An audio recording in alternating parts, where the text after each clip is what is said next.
changed, started acting strange, had my life in my own hand. Meanwhile, I was wasting time, thinking things were fine, but you had other plans. Behind your weak disguise, all the worthless lies, I was wrong and now I know. Don't think that I won't try, this is not goodbye.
Pushed around, always lost, not found, but I didn't realize. Like a giant standing in my way, leading me astray. Now it's time for me to rise. I knew I had to find myself.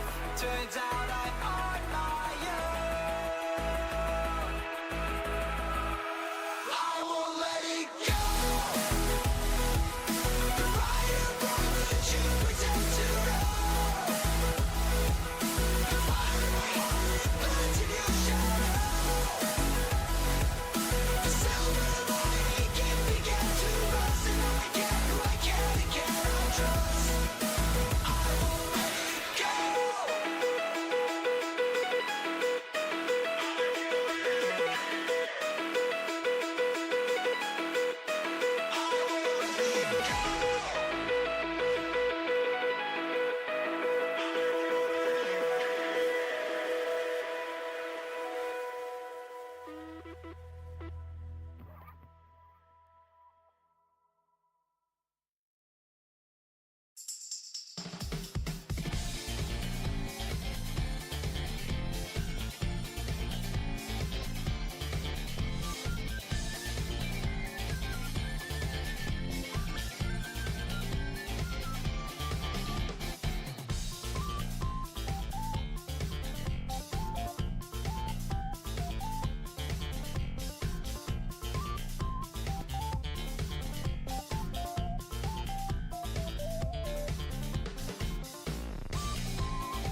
Hello, gamers! Welcome to SOS 182. Oh my god, it's been forever since I said anything about SOS. Hi, Sol.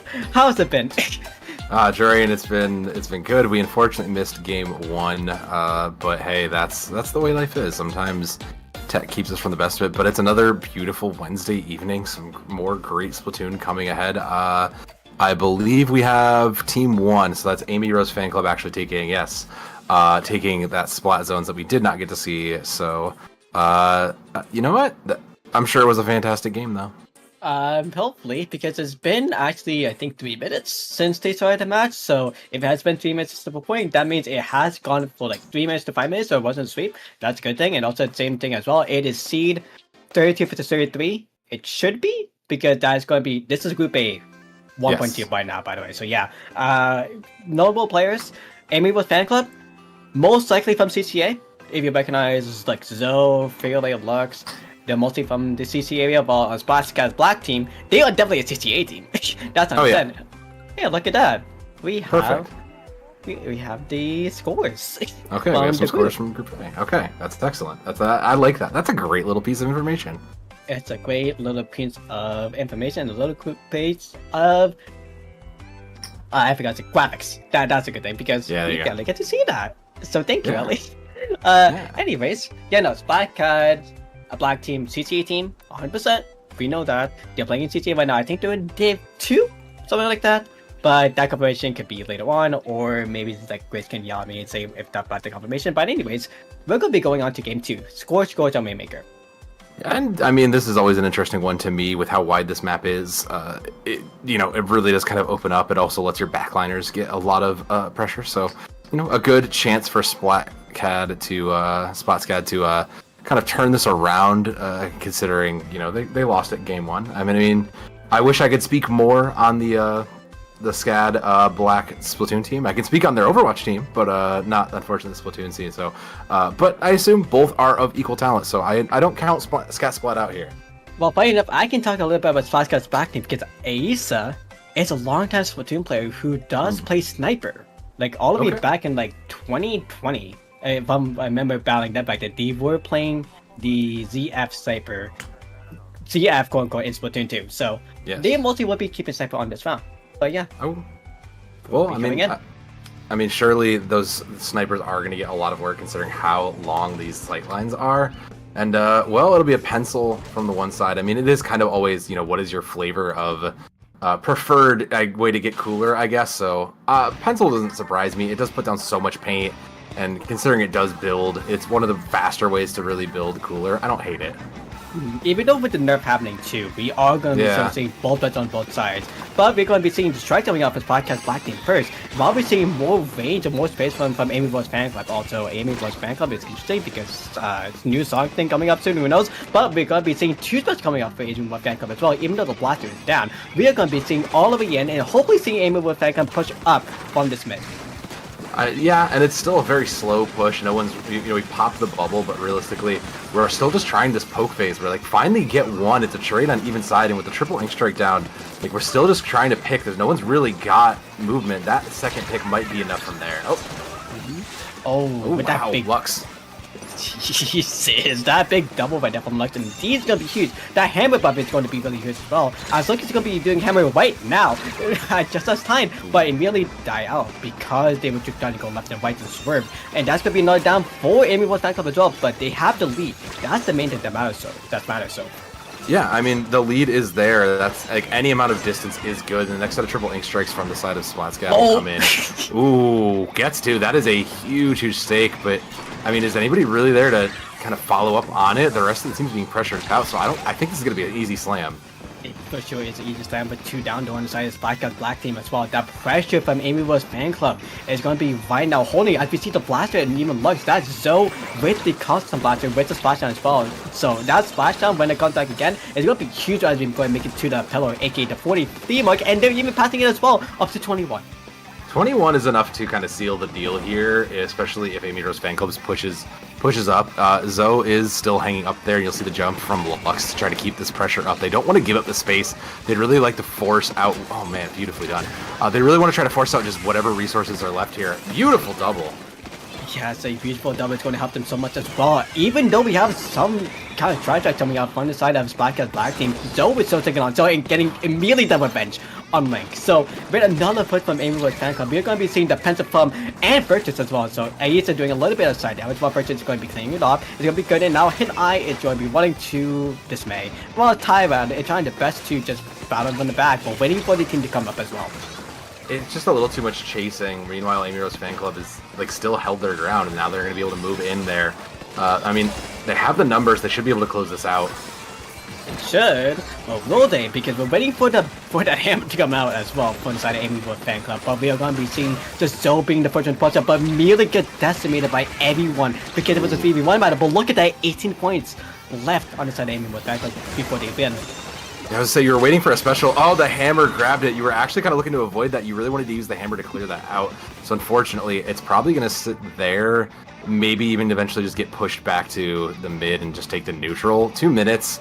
I mean, I don't think you're concerned if you're Amy Rose Fan Club. Like, there's not. It's going to be very, very tough to beat 4. That's at least 2 fight wins to really even get that positioning. So it's just going to be a defensive stance from Amy Rose Fan Club here. They don't need to push further unless they just want to make the statement, I guess. Most likely what they want to do is just stay still. Because look at that already. They're manning space. But everything for what happened to Zoe?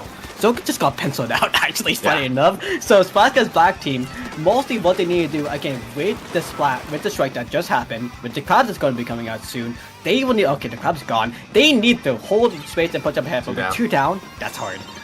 Yeah, that's not going to be, that's happening. Triple Ink Strike is there as well, so it's probably just kind of as good as it's going to be for SplatSCAD. Like, you're not, unfortunately, winning picks. I say that as I get 1, but, like, you're just not trading evenly. So for Amy Rose Fan Club, like, it's just, they can just slow hold this. It's the last minute. They don't even need to push. They're just going to try to hold this in the enemy position and time it out.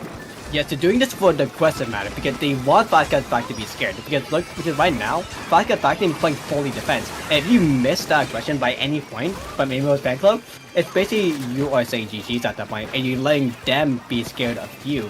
Not the way around. They would be scared of you instead. As we're seeing right now, again, no aggression being let down from the side of Amy Rose Fan Club, and they are just keeping it at it, while defense is coming from black team. Yeah, I would say SCAD Black is just, unfortunately, like I said, like you could see it. The dualies trying to get in there to get, you know, that aggressive slaying position, but just can't really trade out the picks. Even Kitsune with this decapitator, just really, unfortunately, just not finding the picks, not really able to get the value and trade out in these duels. So last 11 seconds, there will be a push. They'll have control as long as they get a pop. Yeah, but that pop is not no going to happen. Home. Yeah, no one's home. We're done here. Yeah, yep, GG's, wrap it up. Amy Rose Fan Club going to be in 2-0 sweep situation because there is no playoff 3. It's only best of 3.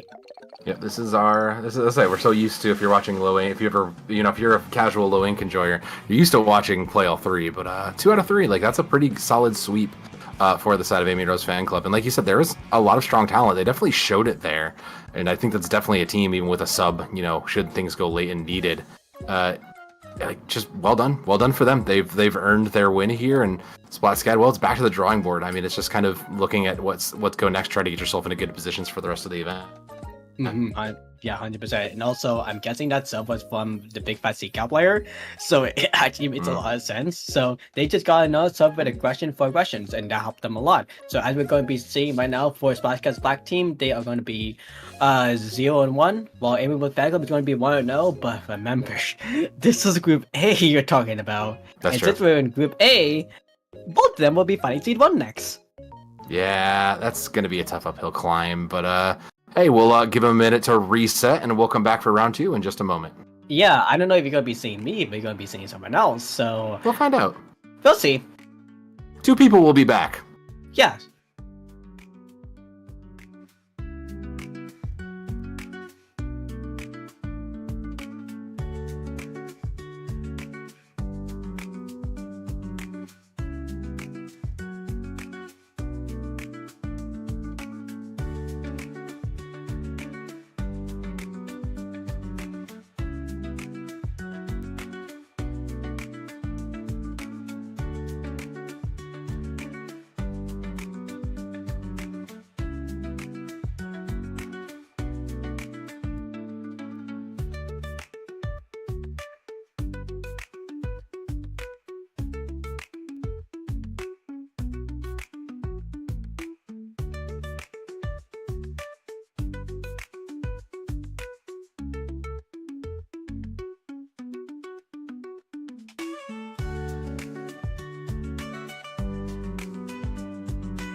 Hello, welcome back to SOS 161. 182. 182. I don't know why I said 161 because yeah, we're going to be into 182 with why do you say the teams that we're on?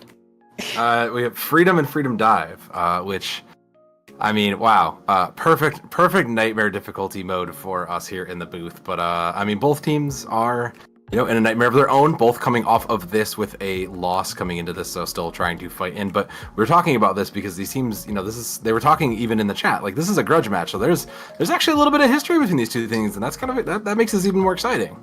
Yeah, the reason why you're saying about grudge match is because of the Flutie. It might be an old Flutie because not the recent Flutie season 6, but it might be in Flutie 5 or something because and right now they're in Flutie. We see Freedom Dive in Group H and Freedom in Group E. So, in their results as well, we see that Freedom is in 1-1 and Freedom Dive is 2-0. So they will most likely be fighting each other in bracket if 3 weeks can survive them. But also one thing to know as well, Freedom Dive is an actual rhythm song, if you know about from like Osu, from I think it's in pop music. I think it's in Tritium as well. But sure. yeah, if you know about that, it's that song reference in general. It's not the A-Star, it's the old version.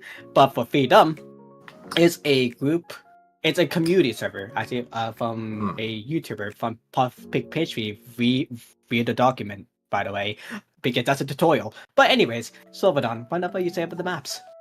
I mean, I'm interested in see what's going on. Also, we'll grab a look at Group D here. BULDAK Warriors was one of the teams, as you can see there, took off Freedom Dive from their game 1. So, look, this is just great. I like this. Getting to kind of look at see how the groups are paying out and kind of how it's going to see it. We'll see a couple of those scores later, but like you had said, the map pool for this one is a little bit different. It is win best of 3, so 2 will go on, and starting off on zones ship shape. Look, everybody loves their zones. There's not much really to say about this. I do think that this one is one of those modes where, like the high ground is so important, so making sure you can get whoever you have, whether you're midline or your backliner, up into those positions to cover down is going to be really good. So I'm watching for whatever blasters come up, because those are going to be a lot of what dictates, I think, a lot of ship shake here on zones. Yeah, for sure. Blasters could be good, Reef Side could be really good, Pencil, I guess for round 1 would be really good as well. But the main thing you need to know about this map is, if you know Sturgeon Shipyard, it's the reverse of that. Because it's supposed to be from up and down verticality for Sturgeon Shipyard on zones, but in this one, Ship Chicago is the opposite. You go downwards instead of upwards. So, funny enough, bombs will help here a lot, and also for Booyah Bomb, it's a 1 cap. So, that's true. Really gotta do that. That's true too. You're all right. A lot of 1 caps, and I think that does lead to a little bit of interestingness. Like everybody kind of groans about the reslider cheese, but like it is important to make sure you keep capping that. So like whatever it takes to keep going. I'm just, again, like you said, I'm going to be watching, because there's going to be a lot of different, like vertical perspectives that I think are going to dictate a lot of ship shape cargo. Clan Blitz down the road, I'm not too crazy. I'm not too worried about for either of these teams. We'll kind of have to see what happens, because that again is one of those ones that is tough to manage when you look at the 2 lanes in the middle kind of converging to 1 is kind of tough for some teams to manage. And then coming down again to splat zones on Hagglefish, another kind of a big map that I think will get dictated by a lot of these backliners. So quite a variety of the maps here loading in. The main thing you need to know as well, which we're not going to be seeing. We are seeing, actually, if that is the weapon, that might be the weapon I'm thinking about. That is not the weapon, unfortunately. I was going to say as well, worry about the hammer, because the hammer got buffed. And because of the hammer buff, the zone 1 cap could be for the hammer too, but unfortunately, we are going to be seeing the other nose and nose, which is going to be playing as cooler. Also kind of goaded, by the way, because that's an unpopular pick from everyone, but literally, that might be really a good showing right now. Unfortunately, as we're going to be seeing them go down on the side of Freedom Dive right enough, while Freedom had to not all, we see Freedom Dive get the first push. I mean, Dive is just playing a little bit more aggressively. You can see it. Freedom's just willing to kind of, they know they had to give up the space. There's finally a bit of a punish from the brush, and I mean, all these specials just kind of coming alive really tell you how much more Freedom Dive have been doing and putting down paint. I mean, look at, they are just playing up past the zone, and they are demanding the space. I take that. That space allows you to be aggressive, like the last match. Again, you need to have aggression to stay alive in the game. Definitely in zones. I was saying right now for Freedom Dive, even though there might be one down soon, they always get cancelled out because of the blaster and also because of the Sloshing Machine. Just a good duo right there. And now they're going to be down 45 points and even more because of not letting go. No, but Vaporeon's down in a 2v1, so Freedom have a chance to kind of push this now. The jump back is going to be there, but that's 2 down from Freedom Dive, and now it's going to force out that Tri-Strike. Doesn't quite get it back over in their way. Nalameo is deep. Mojo is there, but does manage to find one. That's a wipe, and they finally will get control back, so good for them. Good for them as well. And we can see Freedom immediately to push actually. They're pushing all the way in and killing off the blaster immediately. Maybe trying to go for a double, but unfortunately doesn't. But the blaster getting revenge, getting a double. Almost getting a triple, but Vaporeon does shut them down. So in the Zuka Mana 2, they have that ready. They're ready for another special. That blast of Splash is going to be huge when it comes in. And it's going to be coming in about of a second. That should come a little bit early, but that is a pushing mechanic. That's enough that gives them a space and just forces Freedom Dive to respect it. So that is something big. Amina, though, does have this high ground, and you can see they're able to get the pressure down and just trying to keep most of the angles. Catches Vaporeon on the flank, and Vaporeon's going to have to get out of there. You really can't contest the pencil when the rest of the team is right there. The lead goes the way of Freedom, so unless Freedom Dive have something to flip this in one, it's probably going to close out here after this fight. Yeah, unfortunately, because Splash actually went to the corner of the zone instead of the middle. Yeah, unfortunately, this does go to Freedom. And honestly, talk about a reverse choke. Yeah. If you're a random gamer, you know that's weapons. But anyways, yeah. What Freedom Dive did was they were able to hold on super well at the start. But unfortunately, because this map is Snowball, they just snowballed pretty far down. Just because they just didn't know what to do against the Blush, because once they got the triple on the side of Freedom, they lost their aggressiveness. They went full on defensive. Yeah, they didn't really have much of an option considering the blaster was just constantly in their face, and like we noted, their aggression really paid off for them. And especially now going over to a place like Umami Ruins and Clan Blitz in particular, like this is a mode that rewards aggression, that rewards, winning your fights and then pushing and controlling the space. This is how you get those really big kind of chains where you break the basket and you'll get, 50, 60 points. So looking good for Freedom there if they're going to close this out. I don't think we have the results from their we don't have the results from their previous match in Flutie, but you know what? A lot on the line, so I'm feeling pretty good for Freedom that they may even close this out in 2. So Freedom Dive has to really kind of, answer back. Yes, and also one, by the way, should reference right now, XOXO, that's a sub. Is it? Okay. That's a sub, and if anyone recognizes XOXO from a long time ago, this is a Div 2 player and also one of the weekly warriors. It's not Mocha, because I think Mocha went from XOXO before, but this is a different weekly warrior. So, yeah. Okay. If you want to know how Freedom Dive is doing, XOXO is a really strong player in Div 2, but they just got demolished by Freedom, who is playing all together. And also shout out to Celine, they're a 7 o'clock cooperative TO. So, yeah. The main thing is, they're a fan group, they're a community, they know how to play against each other. And that's what you want to see as a team. Well, in a pickup scenario, you need to learn or play on that pickup. Yeah, and that's what's showing the difference right now. Yeah, I mean, the pickup teams where they struggle tends to be in the fact that they have to build that synergy right away. No changes from the side of Freedom particularly. Freedom Dive also looking pretty much the same here. I'm not crazy about either of these, but I do think that Freedom Dive being the first pick is good. Glaceon just needs to keep building if they're going to get this. These bubbles are going to be so crucial for the set plays to eventually get claims in. Yeah, the crazy thing, there was a difference. The crab, we do see the splash coming out, which I don't think we saw last time, but we are going to be seeing the one down from Freedom and better trade off of Freedom Dive being the 52 cal. The blast going down from Freedom as well. The battle for mid starts now. Yeah, I mean, Freedom Dive have it, but the problem is I don't see a way to really push much past this. The sniper, the pencil's still kind of up there on that high platform, and you really need to get your blaster into position to capitalize on that. But I mean, great pick. It does get the trade out there. Vaporeon also finally falls there as well, so Freedom now striking back there. They have control of mid. That gets Whale out as well, so, I mean, that's pretty much just free real estate. Like, that's huge for Freedom. So I just know it's funny enough. When you said about notifications, Freedom have actually changed the cooler to a hammer. So They did, there are gonna be some difference.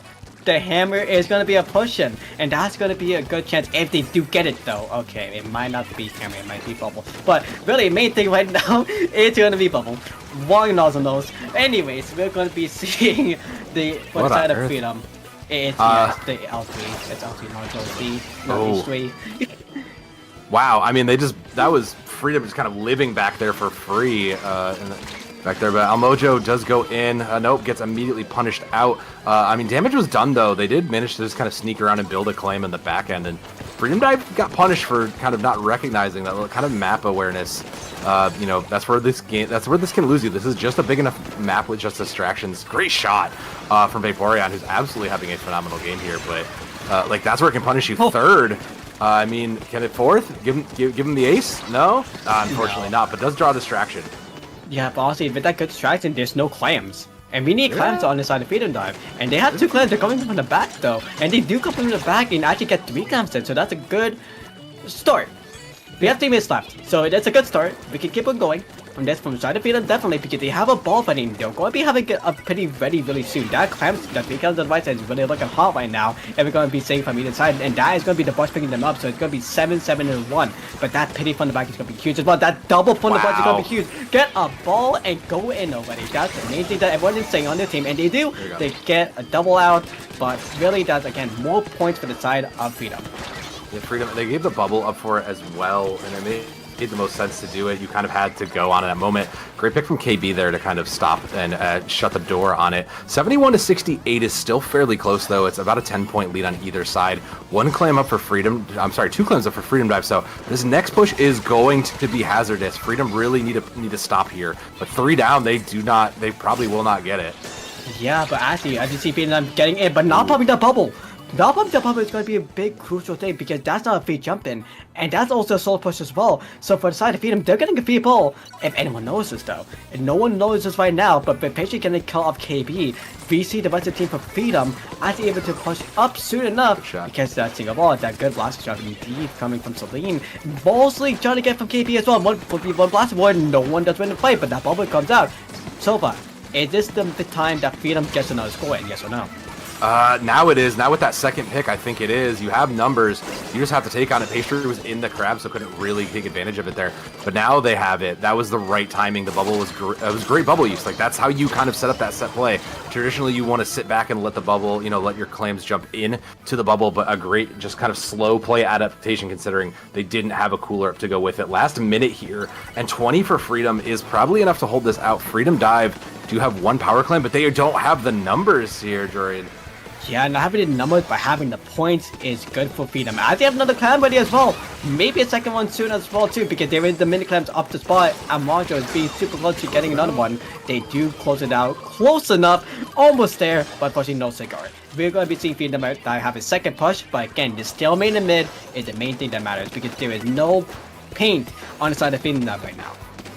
22 seconds is still time for a push though, and with 2 claims up, it's not impossible to get this, but it's really going to depend on the claim economy. They have 21 right now for the side of the Freedom Dive squad. They just need to make sure they get in, and that pick is not good. Solens is there and holding down this high ground.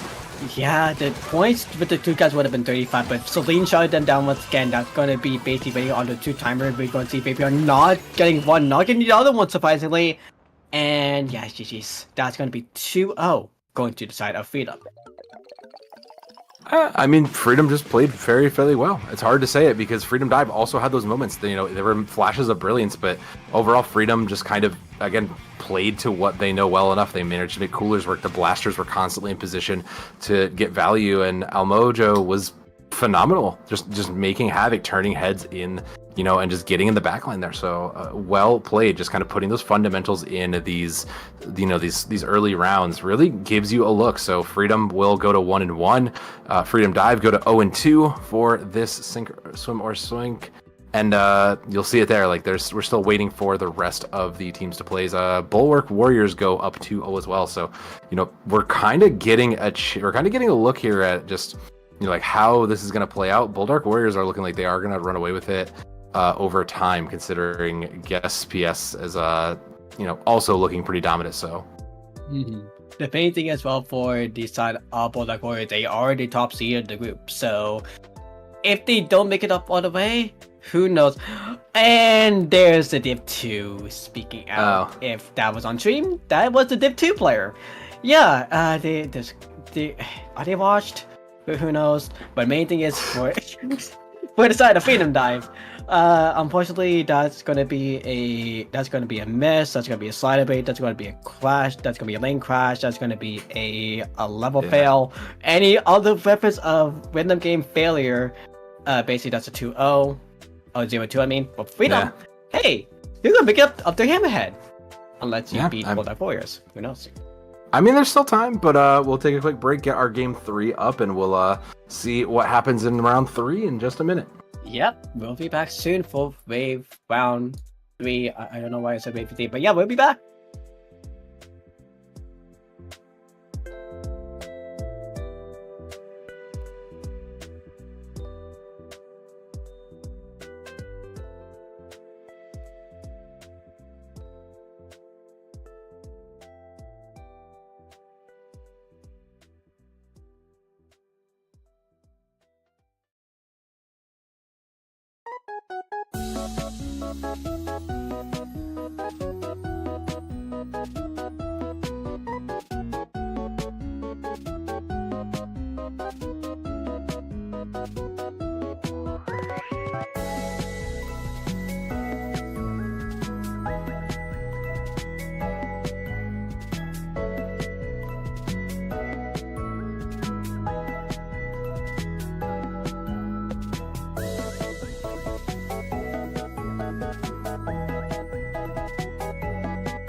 Hello, gamers and my ladies, my gentlemen, my non-binaries.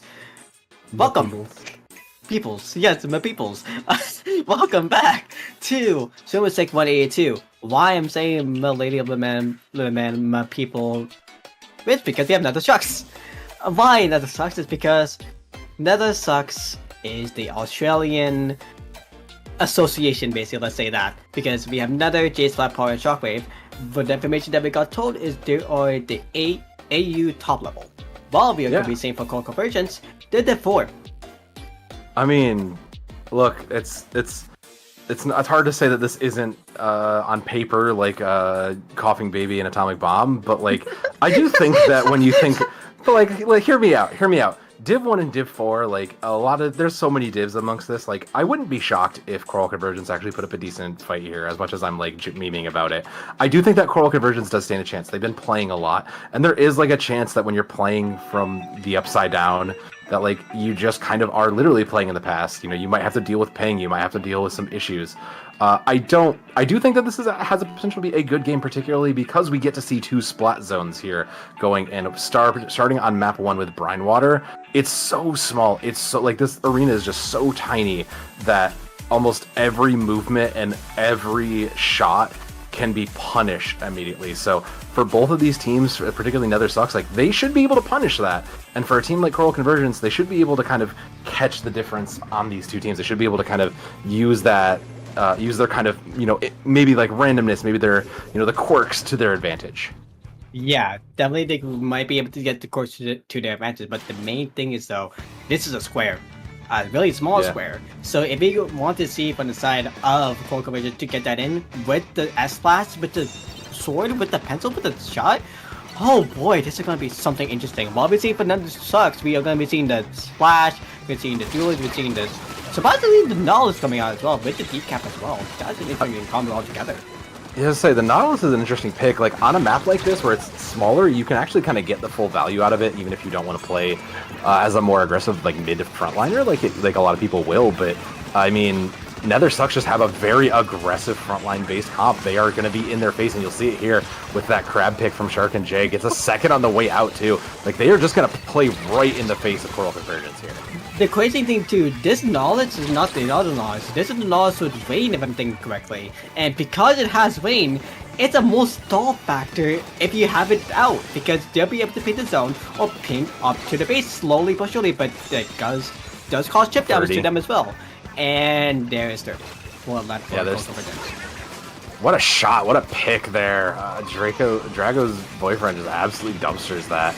The Booyah Bomb is not enough to cover though, and there's a bubble if needed. They lose control in the last couple seconds. The shots from the pencil just kind of push it down. They do lose control for Nether Sucks. They go down 3. So 72 points is what is going to take to get through it. That's basically a whole nother eternity here.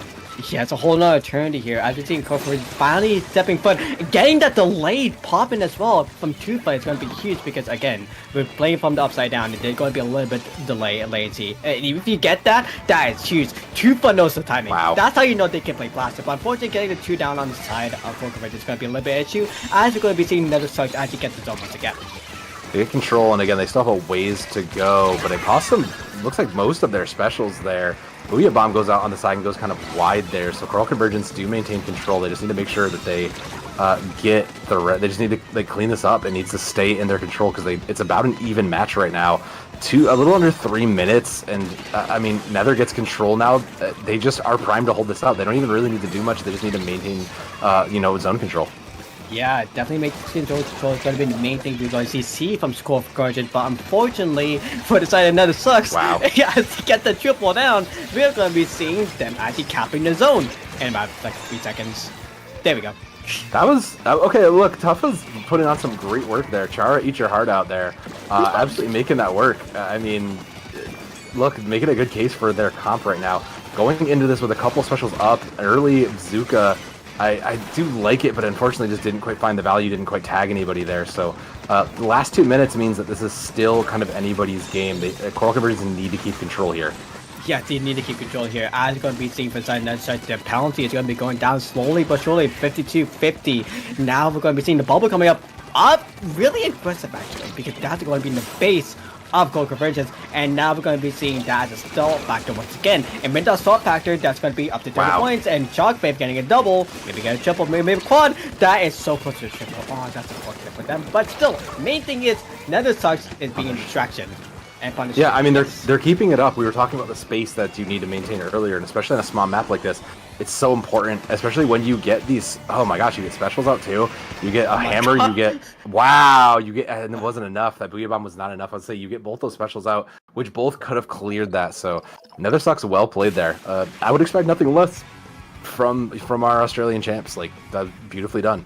Yeah, and if Nether gets 1 more point, look at that. Nether doesn't suck, but if we get the KDs, like we need to get those KDs out. Like we need to see who actually doesn't suck. And if Nether was the one with the high KDs, Nether actually doesn't suck. Nether just is swimming. Let's say that. Yeah, it's really hard to say much more considering like the all-important parts of this, like winning your duels, making sure you're playing in matchups, you know, taking matchups against weapons that work in your favor, and just calling for help on your team is so important. But we have a mode change and a map change. Oh my goodness, hold on, we have some things coming in there. Wow, that is double digits for pretty much everybody except for Drago's boyfriend. That's impressive. Wait, actually? Wow. Those are some pretty dang good numbers there for the side of Nether Sucks, managing to get doubles for most of the team there. I mean, that's kind of, again, what you'd expect, but it's pump back, pump track now with the Rainmaker. I always kind of hesitate to say anybody has an advantage on this on these kind of map mode combinations, because like we've been playing these for what, 3, 4, 5 years since Splatoon 2. So like, you know, I guess the question is the muscle memory still there? And I have to imagine for both teams it is, but you know, Nether Sucks just needs to close it out one more time here. They ran in a very aggressive comp, and that would work very, very well for this Rainmaker as well. Definitely that comp would be good for Rainmaker for sure. And also, yeah, final results.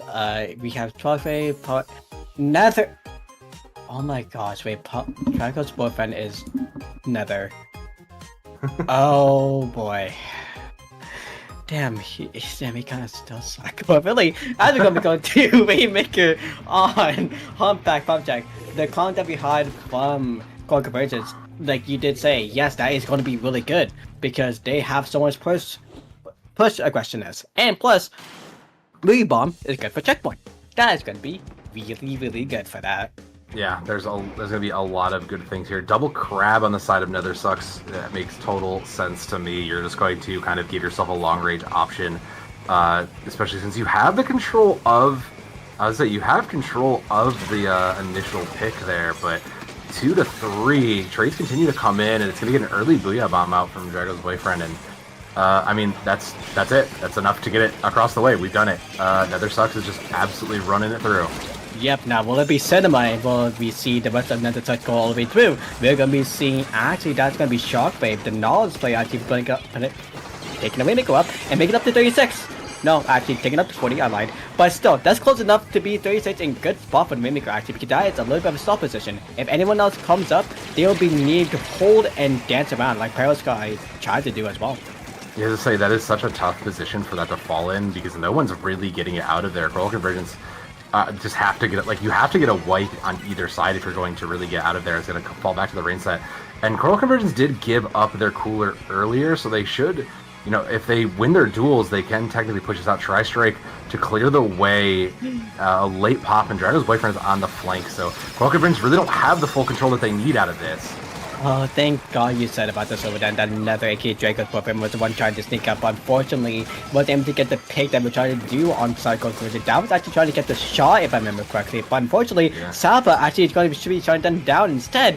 And with that, we're going to be seeing Convergence picking out the trikes and maybe trying to push up. But that bomb is going to be scaring them a little bit with the help of Shockwave as well. So that's going to be a little bit of a backtrack for the side of Convergence right now. Yeah, I mean, there's just no real place to go. You kind of needed to get a pick out of that. And like I've said earlier about Nether Sucks comp, like they're now playing a bit more of a mid-range comp, but they didn't really poke anybody out. So with that in mind, you kind of have to give this up. Booyah Bomb is there, going to trade it out with a hammer, gets one, but pays for it. And I mean, it will slowly move, but Coral Convergence is there. They are bodyguarding this pretty well.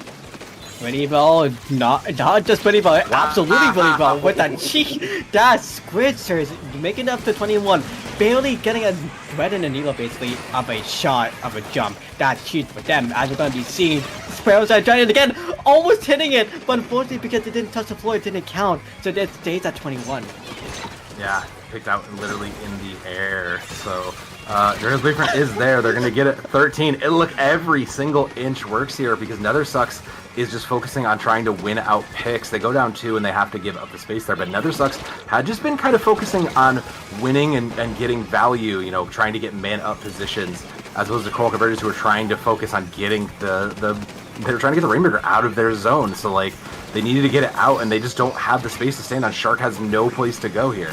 The funny thing is they have no space to go ahead, but behind them they have a lot of space, which actually they technically don't know it right now because everyone's actually right in front of them, nearby the rail. So if they go that rail, that is going to be a death for them for sure. But Perisky actually said something about it because they've been sticking in the corner and trying their best to do anything, but unfortunately not having time to jump out. And literally because of that, reset goes to Cold Convergence. They need to pop up through the mid, but unfortunately because Jay was still there, getting a triple before they died out. That's going to be good for defense. That's good, but I mean, unfortunately, the Rainmaker's still stuck at the 130 mark back in middle. You kind of really needed to take advantage of that and go and kind of split duty here, because you'll have maybe a push or two left, depending how these fights are playing out. Triple Ink Strike is thrown out as well. It does buy the space, but no picks means that Coral Convergence, they have to, along with Shockwave's just going to steal it. Wow. Yeah, also, you know what's funny as well? Before the chamber jump scare just happened, you see that Nether Sucks didn't pick the right side of the map. They have so much focus in the center that they don't need to worry about the right side at all because they know no one's going to go on the right side. They know that everyone's going on the left side, so they want to stay pressure and stay focused on that side. As Perisky is trying to farm on the left side with the crab as well, we're seeing the rest of the team for Nether Sucks staying on the right side as well, and they are pushing up ahead again. Are they going to be wave dashing with the switchers? Who knows? With the hammer, they're going to get killed up by Jay, and they're still calling on really successfully. They're gonna no, they got picked, but with the Rainmakers 3 down, so it's not going anywhere. 35 seconds means there's gonna be time for one last push for Coral Convergence here, but it's essentially like 2 to 3 fights to win this and carry this through. So a good opening pick from Tuffa, who has had a phenomenal game despite the losses. I just give Tuffa the space to win here because Tuffa has been shooting so well. I really want to see them just find that pick value. The funny thing is, to give Tuffa some space to go through, we need to see Tuffa sneak on left, where Jay is. They need to shut them down, but unfortunately in the 8 seconds that it's leading right now, that's going to be, right now, if nothing does happen, as we see, actually that's going to be double on the side of Cold Convergence. That's it. Yeah. I mean, you kind of alluded to it, and you can kind of see it on the map, not as much, it's not as clear here, but earlier in the map you saw it. Nether Sucks just absolutely denied any other lanes of entry really to the Rainmaker. You could see they always had at least one person watching the flank angles, making sure there was no one there, and sometimes it was Shockwave taking one of their own, whereas Coral Convergence just kind of, they tried to play down mid. You could feel that there was almost a little bit of panic where they're losing space and they feel like they all need to be playing around the Rainmaker to close it, to kind of keep it protected and win that fight. Meanwhile, that allowed, Shockwave or J-Splat or Para even to come through and just get a pick value. So just great map control from Nether Sucks. I would expect nothing better from our Australian champs. Like, that's the stuff you need to know. That's the stuff you need to be able to do to keep yourself at that level. And one thing to know as well for the Australian champs is, again, the main thing why they won, it's just because of game knowledge. Because they know they fought against everyone that goes to the right side. And like you said, that Cold Convergence needs to stay around the Rainmaker to go all the way, so they went the same lane. They just became predictable to everyone else they fought, so that's why they went right, and that's why they blocked the lane. They know how to pincher, and like the end, we saw Jay on the left side, always trying to go in for a sneak kick, or trying to go in for a crab, because they know where to go, and they know where to sneak and where everyone goes to. Because they were predictable on the side of Cold Convergence, they were able to pincher out so many times, and we just need to see that from Cold Convergence a little bit more. And if they got that, it would have been straight up a game 3, but unfortunately, we see a 2-0 from Nether Sucks and an end of the group, because oh my gosh, that is a whole group sweep. Yeah, I mean, that is, I hate to say that's surprising, but like, it's kind of not. When you look at teams like Nether Sucks, like, of course, you would expect them to do this, right? Like, you would expect them to be that good. Checking in back on Group A, though, unfortunately for the SCAD, as expected there, it's just kind of the way it is. We'll see one of them go on, but it's pretty, honestly, this is pretty, we're seeing a lot of like straight up 2-0s, so maybe we need to shuffle up the seedings a little bit, because these feel a little bit one-sided in these pools. Why would you say that? Why would you say that? Oglaze is 1-2. There's a difference right there. That's a good thing. And with the Freedom Dine match, Freedom versus BULDAK is 1-0 right now. So we're not finished that, but guess PS versus Freedom went 2-1. So that's a little bit of a shakeup right there. So that's good. Yeah, there's more I mean, groups. Hey, look, we always love some variance within our team. So, I mean, we've got to. Speaking of that, we've got to go get some variants of our own here. So, we're gonna take a quick break, step away, and we'll catch up with you after a short break. Right before that, I'm surprised that Hong Kong Ooh. are playing. And also the other teams as well. We saw a 2-1 in that week before, and right now we're seeing more 2-0s. And look at that, another 1-0 and another 2-1. So right now, like you said, there's some good mix-ups, but unfortunately there's a lot of 2-0s. But yeah, we will be back soon enough for Top Cut after we finish the last kind of groups. So yeah.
人も全てのこともまだ知らないの思いが蓋を開けたのならば全て壊すのなら黒になれ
Hi there, welcome to SOS 182. I was not going to say anything about Fortnite, but it would have been really funny. I'm here with Silvadon. Hi, Silvadon. Hi, Jorian. It's always good to be here. We've got round 1 of brackets. Great White in particular, Seapunks versus my new favorite team, John Splatoon, main character of Splatoon as we all know them. But it is interesting because it is the 7 versus the 10 seed coming in after everything is done, and considering how we saw a lot of those brackets play out, like, I have to imagine like the numbers are kind of irrelevant here. Jumping right into spot zones on brine water, we saw it before, we'll see it again. I have to imagine this is where we're going to see a lot of these mid ranges. The pencil's going to find a lot of value, and well, I'm mostly right, but there's an umbrella coming out is an interesting pick from John Splatoon. Yeah, for John Splatoon, if you want to know the team names or at least the team itself, John Splatoon is a pickup with AK Ping, while for Seapunks it's going to be an actual team. They are in the Div 1 level, if I remember correctly, Div 2 level of Ludi this season. Div 1 level, thank you. But mostly what we're going to be saying right now for the side of Seapunks, they're going to be the one that's starting off a little bit slow, but they're going to be going really fast, and we're going to see a wave dash escape, and we're going to see seeing them capture immediately after. Yeah, a quick take from the Seapunks. They've gotten everything in their way, and X-Man almost nearly got out, but was traded out by Nanaloon. So, again, John Splatoon does stand a chance to quickly kind of take this back. They have the numbers advantage, they just don't have the space. This is one of those maps where the more space you push up and control, the better and longer you'll hold out. I'm going to be seeing with the actual zip guys getting decimated into a crisp. We're going to be seeing Seapunks actually going to be keep on going forward as they're going to be killing off the penalty in 5 ticks. And 5 ticks are going to be technically 2 ticks on a second. But that's going to be the start of the game. As we've seen by now for Seapunks, they have a hammer ready, and Star is going to be popping it up right now, trying to get a signal. Nope, they're in distraction. So we're going to be seeing for the side of John Splatoon still holding on with a full quad, trying to go in as Gamer is going to start off that push. Yeah, I mean, but they're giving up every special just to try to get in and get control there. They sent in basically everything. Yeah, and the Umbrella sends in the last one there as well, so the Zuka's the last of it. I'm not crazy about that because we go a little bit of an overcommitment just to get space back, but you do what you have to do. You do get the pick, but you need a pick here, and now you're fighting in the neutral. Fighting neutral indeed. I've been seeing right now for the side of Seapunks. We're going to be seeing them actually cap the zone once again. Red Hammer being ready once again. Try Zuka coming up very soon. That's all in debate up. But Tanner here, being stuck in the corner. She can't do anything about it because it's Umbrella in the corner. And we're going to be seeing them playing defense. And that's going to be a good distraction. I've been seeing the rest of John Splatoon coming in. I mean, I have to at this point. 3 minutes and still just Seapunks getting past the 50 marker. No penalties now. I mean, John Splatoon have 3 specials. Again, they just need to get value out of them. They need to not overcommit them for kind of no real value. Gets immediately picked out. Sorry, X-Man, back to spawn you go. Yeah, I think X-Man is playing sword. That's kind of a new thing to see. As we're going to be seeing for the rest of Seapunks actually going in. Evan Star actually staying in with the S-Spots, actually going in for the long shot, not the short shot, because they know the long shot is better and good for chip damage. As they get X-Man for 1 shot, but not the double yet, but getting almost helping Jay. But unfortunately they don't. And that's going to be almost a wipeout for John Splatoon to Seapunks, but no, it's not. No, but they recognized they needed to get back. Like, they tried to stall as much as they can. Recognize they have a quick response from that cooler coming in. They're going to send the Booyah Bomb in. X-Man's caught. Manages to get out of the way. Does buy a bunch of the space. The rest of the specials come in, and, I mean, it's enough. That is going to be 1 Squish Crab. No. Hammer gets taken down from Nanaloon, and, I mean, now it's 37 and counting. John Splatoon are actually looking good to overtake this. They just had to survive 1 more push.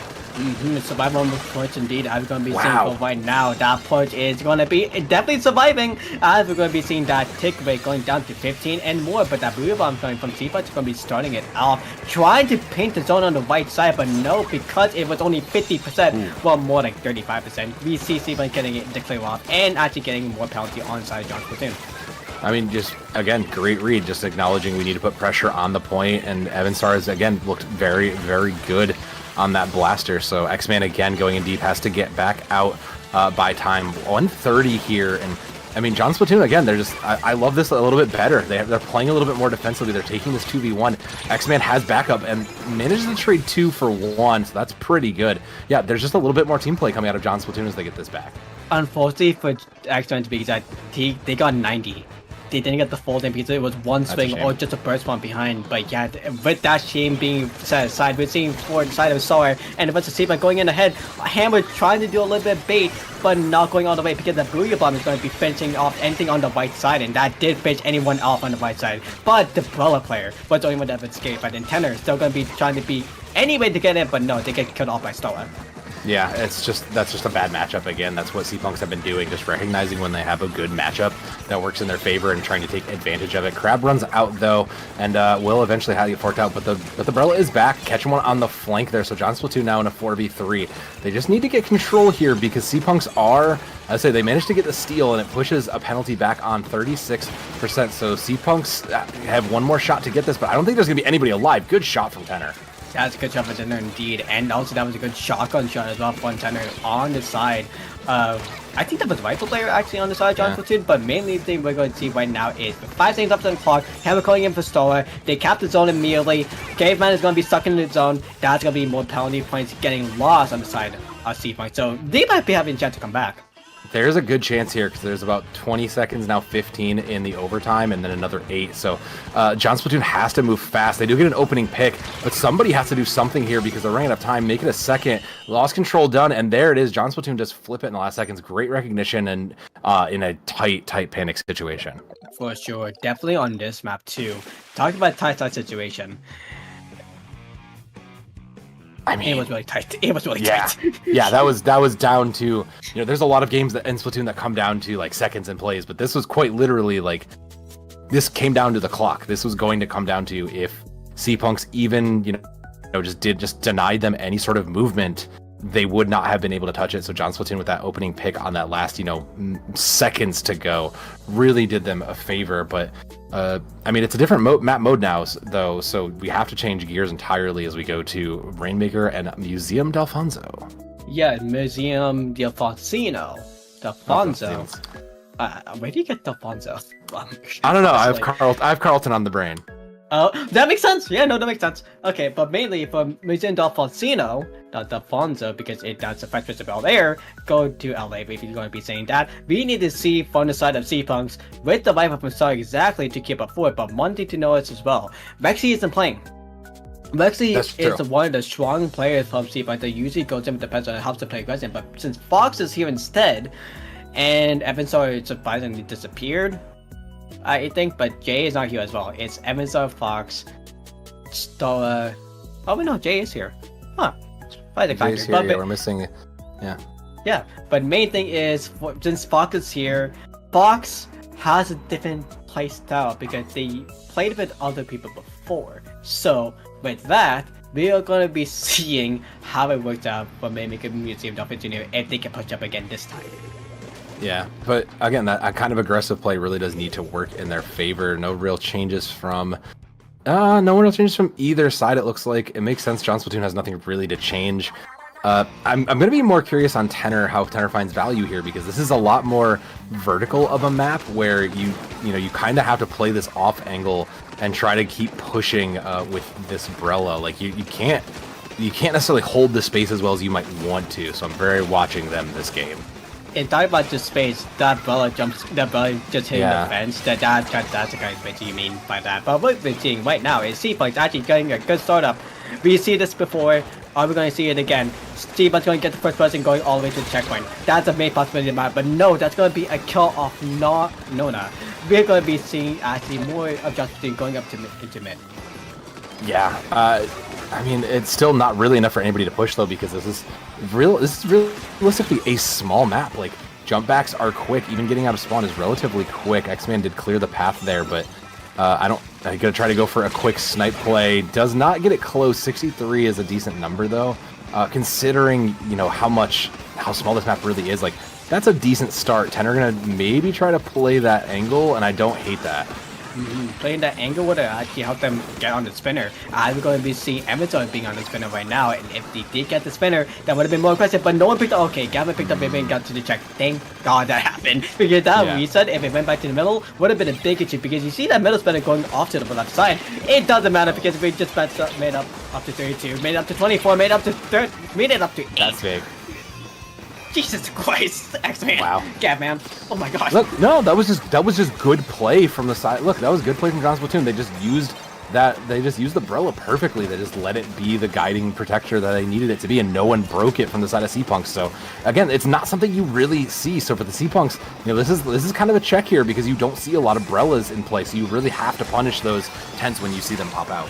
That is so real when you said some of that for sure, because the tenor actually saved itself on the ball because that was literally one shot away, one maybe could throw away before that got punished. But we're seeing right now again for John Splatoon staying up in the middle, the ball being fully recovered because it's been 5 seconds and then all ball died out. We're gonna be seeing 94 to 8 points still. We're still seeing a Zuka kill from Fox. We're seeing a Zuka kill revenge on the side of Seapunks as well, and we see Nona picking up the mimic once again. I mean, Nona, again, they don't even need to really push this. You're gonna see you can see they're waiting for, just the next opening pick. They're gonna get their angle 10. They're gonna take the space there with that Brella, and a Booyah Bomb goes wide, but that's enough. Like, that gets them the space to push this up now. Yeah, and look at that, Tennis already pushing up with that Brella getting a double, and that zip catcher for the help of X-Men getting a triple. That's gonna be a good push up with Gavin on top as well, going for the quad, because that Fox right there is gonna be punished soon enough. But they got hit by 90, and Normal Moon is really up in the corner. And look at that, thinking it up to 30. I mean, that's fine. You're pretty content with that. Like, you just want it in a bad position, which makes it tough for the Seapunks to get out. You're so close to their spawn that they can't necessarily focus on getting the space out now that you're in this kind of wide open mid area. So John Splatoon, like, they're down 2 specials here, so they kind of need to slow poke this out if they want to get any chance of holding it back. I'm going to be seeing Fox actually taking it up and trying to drop it from the right side. Nope, they're dropping it mid-left side, actually. And with that mid-left side, when they drop it there, they're going to go straight, but X-Man's going to be in the corner. Watch out for X-Man, and that's what Episode did notice out. As they're going to be going through mid, it's actually going to the jump point, with 2 down on the side of John Splatoon. Peacefully team story actually taking the win. They do. That's going to be the Rainmaker going down as well, because that's going to be Gatman taking the shot. Yeah, I mean, but this whole time, Rainmaker's been sitting at mid. Finally, Seapunks get it and move. There's enough space that they have to go, but they're just kind of waiting. They're making sure they have it. It's a little too passive of a play for me. Just kind of, again, you see Fox just kind of checking angles, making sure that they have the stop. They had the space to go on it before, and instead they get punished for it. Just a little too passive. Playing passive is not your strong suit in Rainmaker. What you need to do is play aggressive. Definitely if you're going to be on the behind, but because for John Splatoon they are actually in the lead, they can play aggressive or defensive if they want, but for Seapunks, you are battling the number 8. You have to push up all the way in the next 40 seconds and try to get the Rainmaker kill. Yeah, you have 30 seconds. You've already down 2 on John Splatoon, so this is your best chance, but it doesn't help if it's no good if you can't get the Rainmaker out of their hands. As we're going to be seeing Normal Moon staying in the ramp, and we're going to be seeing actually Evan, we're going to see the ball player on the corner playing their defense. Center push indeed is going to happen, but we're seeing the Cinderella movement right now. John Splatoon Nona just staying in the bunker area. It's a terrible spot for the Rainmaker. That's fine. You're fine with that though if you're John Splatoon. Like, it's in the worst position possible. You're gonna force Seapunks really to kind of have to fight their way out of this now, especially in overtime. So they're gonna have to commit every special just to even get the space out of the way, and they then have to get it down into the. They have to get it down and then recover it immediately. I don't even think there's really gonna be time for it, even if they do. Are you sure about that? There is enough time looking at it because the Rainmaker timer goes off by 60 starting now when the Rainmaker is popped again and when someone picks it up, because right now it's going off by 15 seconds. If no one picks it up, it's going to be GG by then. Fox does pick it up, but the Zip gets the damage and then always gets the Zuka getting a triple at the end. John Splatoon played it well. They just sat back and said, all right, we know what's on our side. We know we can just give them up. And I mean, that's just beautifully done from them.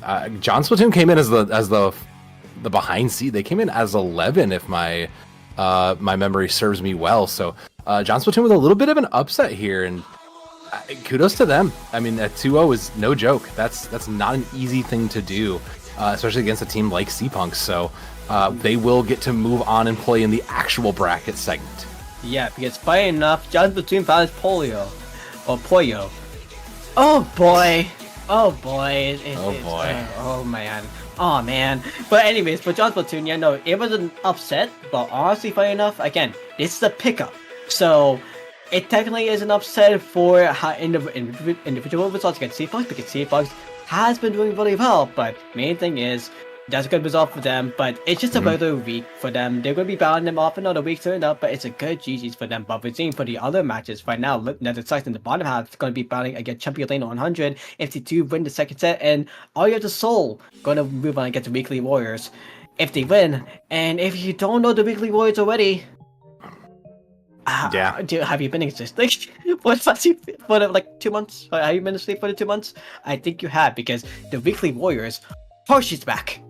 Yeah, Hershey's back with a vengeance. So I expect that's one of those teams that you really do expect to do well and kind of push a punch above their weight. But I mean, hey, we'll have to check that out later, Dorian, because that's all. I mean, we'll have to watch it from chat. We're done here. So But you're saying it was done. Look at that. All the matches have been done as well. But yeah, that's good. We're gonna be moving on pretty quickly pretty soon. But with that, as you said, we are gonna be adding our con block. So, Sylvanon, where can we find you? I'm primarily in other esports spaces, primarily Overwatch. If you have your collegiate team, I know y'all love your collegiate squids. If you ever want to support your colleges and other places, you can see me in several of the other collegiate spaces for Overwatch. So I'm there. Sometimes I'm on Twitch as well, and I'm on X, regrettably, unfortunately, for the time being. So we'll see how long that lasts. But Jorian, what about you? I know I could joked about this. You're kind of a fixture here, but where can they find you if they don't know where to find you? Joanne51 on Twitter, if I'm ever on Twitter again. Joanne on Blue Sky, if you use Blue Sky. Origin from Dabble, Origin for Splatoon, turning on Lose tonight. Also, there's matches tomorrow, by the way, if you want to take it on there. There is also for, I wasted Dabble. There's some other stuff like CCA as well. CCA and Splatoon, if you want to watch the collegiate action. And also, thank you, Ellie, for streaming and filling in for Pipe Dream today. That's great. But yeah, that's it, mostly. Okay, if you didn't hear the soundboard, that was from Ellie. Yeah, Ellie doesn't want to be here. We need streamers. If you ever want to stream, actually online streaming, go sign up at ipls.inc/help us.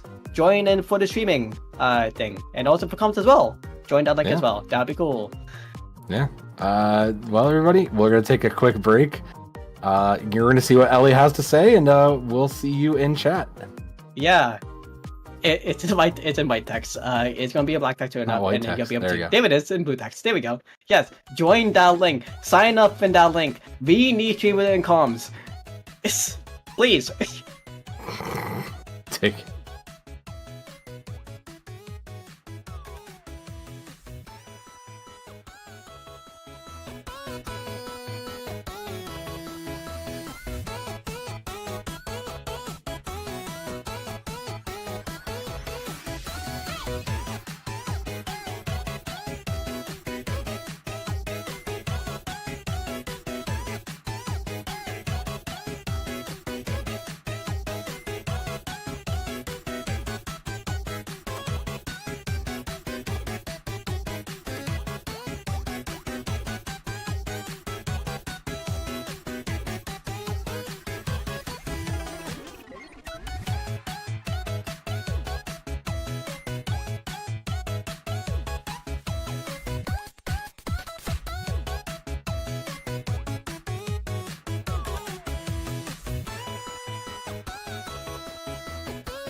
Get ready for the next battle, ladies, gentlemen, and everyone else in between. My name is SPF Dark. We're coming at you live here at IPL for another edition of Swim or Sink. Now, before I get too ahead of myself, though, I am joined by someone else here tonight.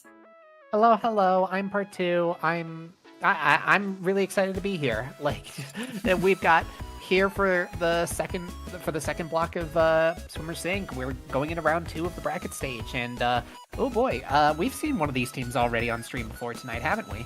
Yeah, but we have. Allegedly, it was a little bit of a wash, but those are not my words. The words from the eternal voices in my head. But of course, as you see before you, Chumpy Lane 100 going up against Nether Sucks. Another interesting fact about this matchup is allegedly, also according to the voices in my head, is that these are Canadian champions, I believe. So this should be an interesting matchup nonetheless. Indeed. I'm expecting this to be like, as we're getting into the second round of the bracket, the later stages, I'm going to expect these matches to get more and more competitive as we keep on progressing. So it's going to be a slobber knocker for sure, especially since we're going to be going into Umami Ruins to start out, it looks like. Umami Splat Zones, a bit of a heated map mode, I think, in the community anyways, but it's one that I very much like. The split zone method of it, it's just, I always love seeing it. It's always so entertaining to watch. I don't like playing it, but I'm not a player. I am a caster. I do see some interesting weapons already out the gate. Inkling Stringer, my beloved, hello. I'm going to try and put my biases aside as a Stringer player myself. Looking like we're going to be seeing that versus, like... Actually, this is like a Zap team versus a Coolerless team, and immediately we're seeing we're seeing Chumpy take a huge wipeout to start out. Wow.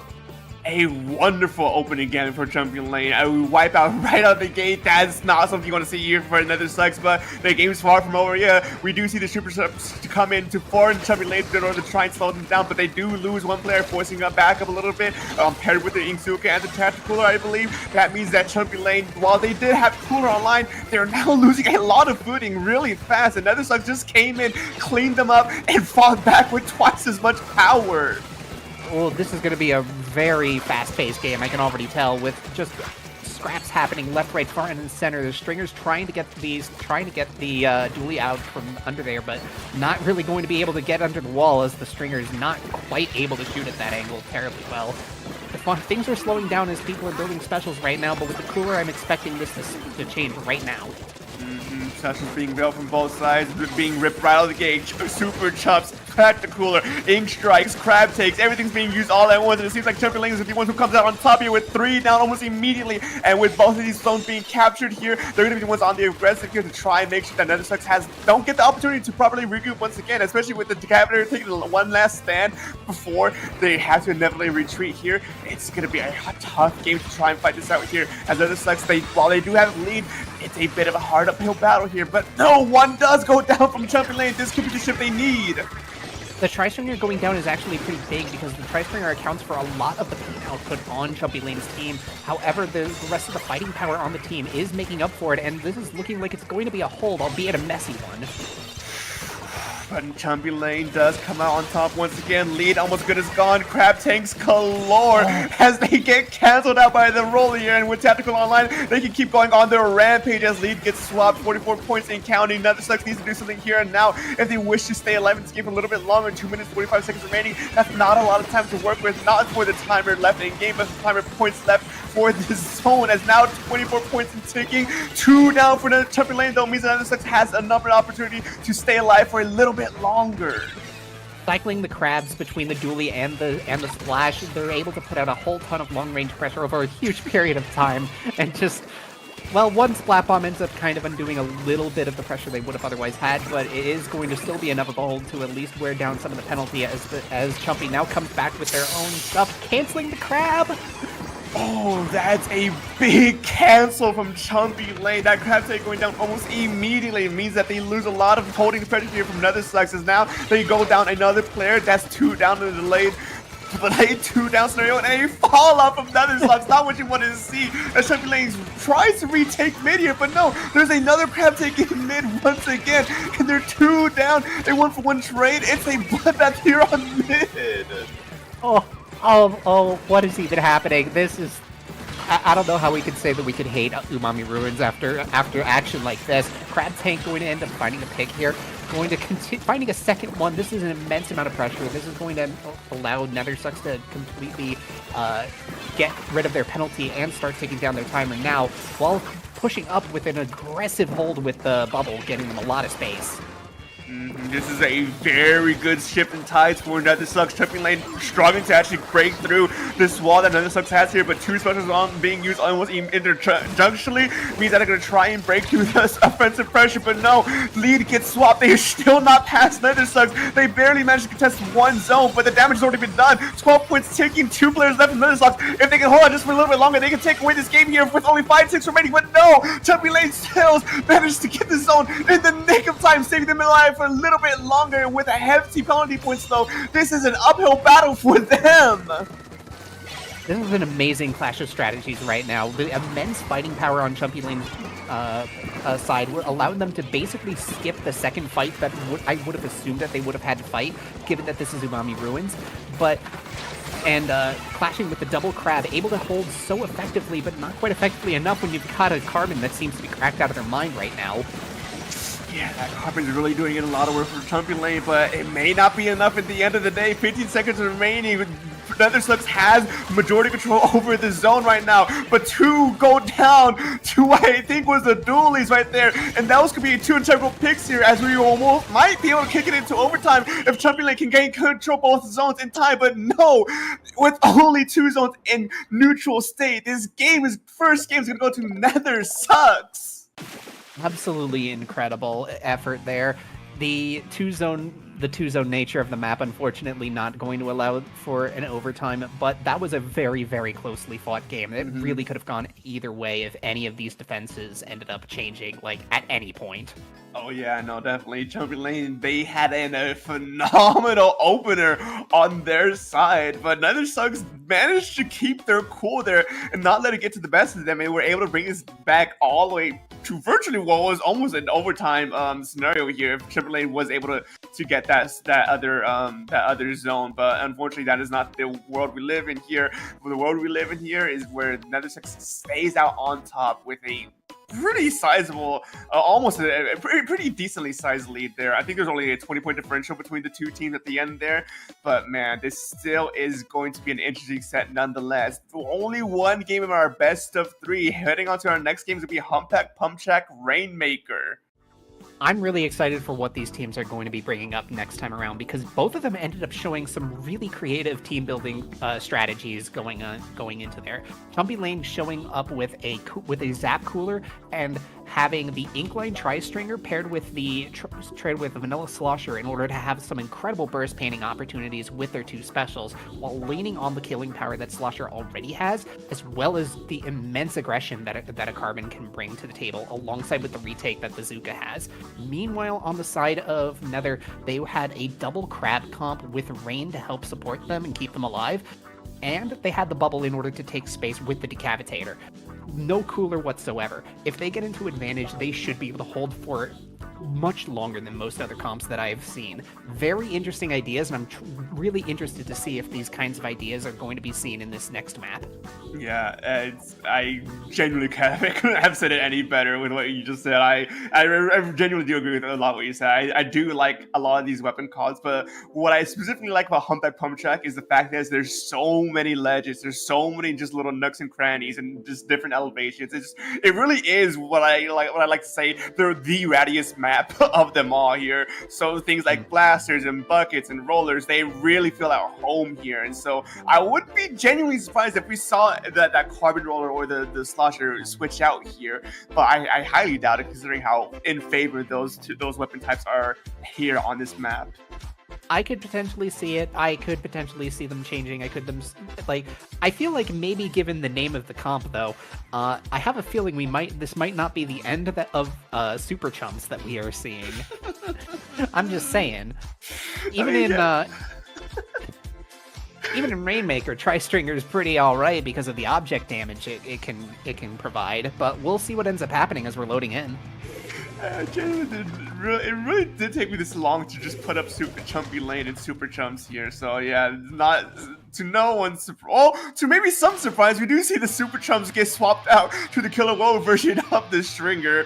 But other than that, there really isn't any major changes on either side. The Slosh Machine though is new from Nether Sucks. It's a good adaptation, absolutely, for the Rainmaker mode because of the Booyah Bomb being able to like hold specific choke points, especially able to clear out the area around the first checkpoint. Absolutely a heads-up play, especially given the map. And an attempted breakaway from Chumpy Lane to get some points on the board, maybe even trying to go all the way to the sneaky checkpoint dunk there. Turns out to be not the kind of play they want to do here, as Nether Sucks are able to get that pick and are able to run the Rainmaker all the way to the other side and get to be the ones to first dunk that checkpoint out of the way within the first minute already, and they're already picked it up once again. Picked up and immediately sniped off by the Zuka. The decap trying to find some additional picks, and it looks like very slowly that Chumpy Lane is going to try and get rid of Nether from this corner, although it gets really dicey for some of them as the Rainmaker almost pops. And being in that corner is so scary no matter what you're playing, but now it seems that Nether Sucks, with that jump out, they're going to be the ones to properly pull back and reset here. Chumpy Lane comes in, goes in for a deep dive. Bubbler being used to try and take some space, especially with the tactical. It means that they can go on the offensive without too much pressure on their side, but the crab take does come out from Nether Sucks as they want to try and maintain control, and they want to try and make sure Chumpy Lane stay in their own lane as they get ready to pick up the Rainmaker again and extend their lead even further, but 2 goes down. It's going to be an attempted breakaway to extend the lead with what they can, but a wipeout's not what you want to see here. All that wipeout ends up being very big, allowing the entire team to take the map and also, importantly, charge a few more specials. The Zap is still a little bit far away from the cooler, but I think if they're able to maintain this advantage, and they do by picking up the dually, they're probably going to be able to get the cooler charged just in time for this next push. Never mind as 3 goes down. 3 going down for their checkpoint isn't the ideal scenario, but with still 2 minutes and 50 seconds remaining in this game, it could be a lot worse here. And with a 2-for-1 special jumping out from Chumpy Lane, that's going to be a huge momentum shift back into their favor as that for recovering from that 3-down scenario. It's going to be a bit more of a neutral game once again as Harbor Roller does try to use the Inkzuka to get it picked for 2. No, they get it picked with the burst bomb instead. Oh, this is incredible. The numbers advantage that keeps getting maintained. The bubble ends up getting put right in the right position, and Chumpy Lane takes the lead, trying to extend it as much as they can. Able to get really far, up to 20 before the Rainmaker goes down. That genuinely was so beautiful to watch. The Rainmaker almost disappearing, using that like, oh, it's gonna reset, we don't have to worry about it anymore, to their advantage to just go ahead and pick it up quickly, use the bubbler to take that extra space and get that extended lead. Is such a good play there, and of course Nether Sucks into an awkward position because now they're gonna be ones who have to try and force a play like that, and it could be possible with 3 down here amid to that crab take. 3 down, delaying the delayed wipeout going out, and the crab in such an aggressive position alongside a Booyah Bomb. This is going to be a lead swap, might even be a KO. No, the Rainmaker ends up going down, and now it's going to be a bloodbath. Oh no. I was drinking water in the midst of this play, but Nether Sucks not only managed to contest the lead, but they're able to beat it twice so to take this game out right then and there. Chumpy Lane were so close to victory, but Nether Sucks takes it out of the end, taking this at 22-0. Wow, what a comeback. That was such a precarious game on both ends. Both teams were showing extremely dominant, incredibly aggressive pushes, using each of their team styles to their advantage. But at the end of the day, it wasn't enough for Chumpy Lane. Nether Sucks is going to advance to the next round. I'm genuinely at a loss for words. After that last statement before I began to wrap up there, I was taking a drink of water thinking like, oh, they're going to be playing, it's going to be a big tight fight here. There's going to be a lot of action going on. I have a little bit of chance to take water, but they just managed to blaze through that lead swap and blaze to the dunk. Chumpy Lane, unfortunately, were just outmatched at the end there.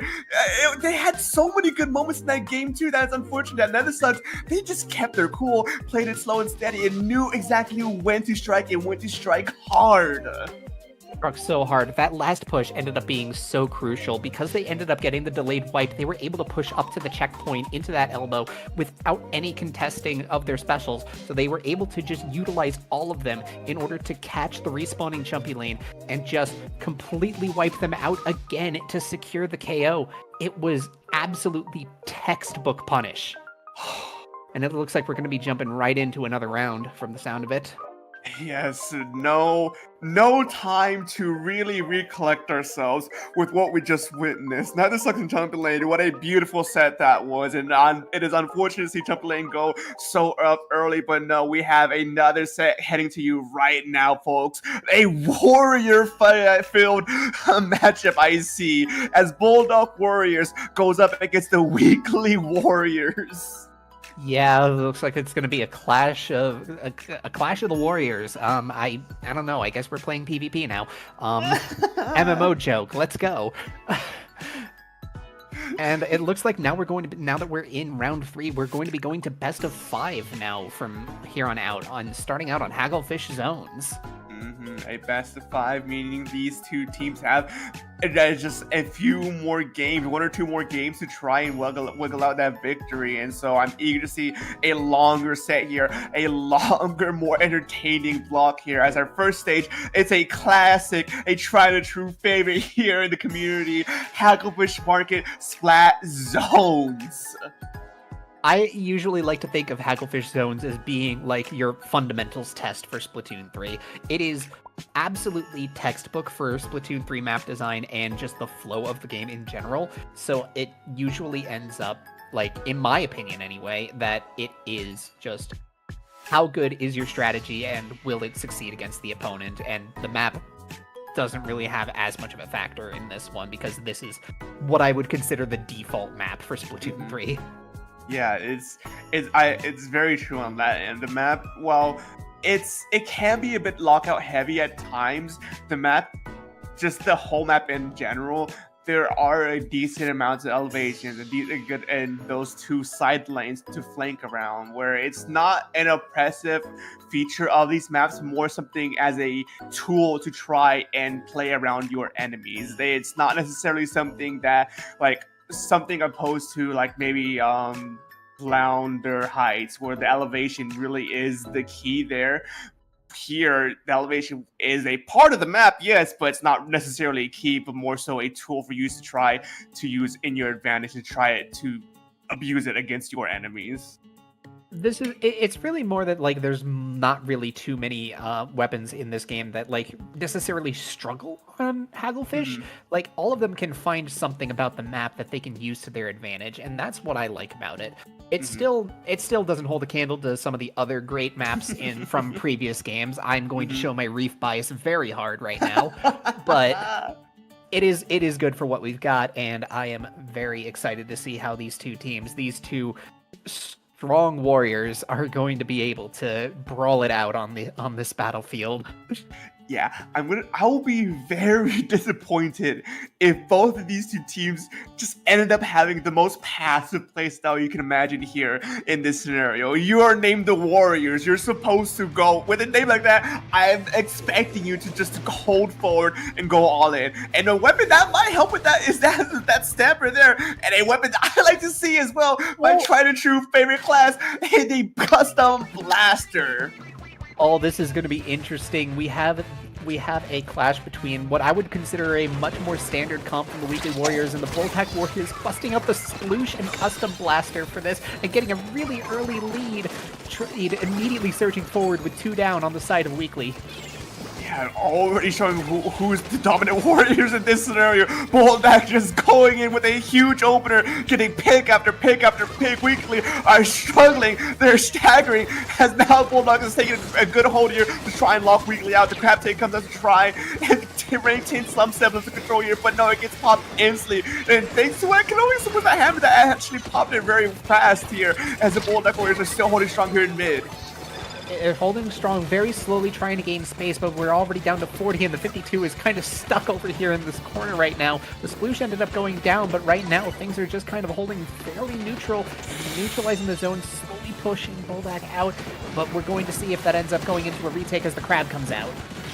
A slow shift in power here as the Weekly Warriors slowly inch up forward, and with that 3-down scenario, they're going to be the ones to actually be the ones on the main aggressive here, taking up on that 10. I really like that hold there from the Weekly Warriors, especially with Tacticaler here. There's so much attention being spent, and with a dive going in there, you have a lot of control here to try and slow BULDAK down, but one going down for the Weekly Warriors. BULDAK is looking to start to gearing up for their own momentum, gearing up for their own push here as they lose another. Weekly Warriors 2 down from BULDAK Warriors. The Weekly Warriors stand strong here in mid.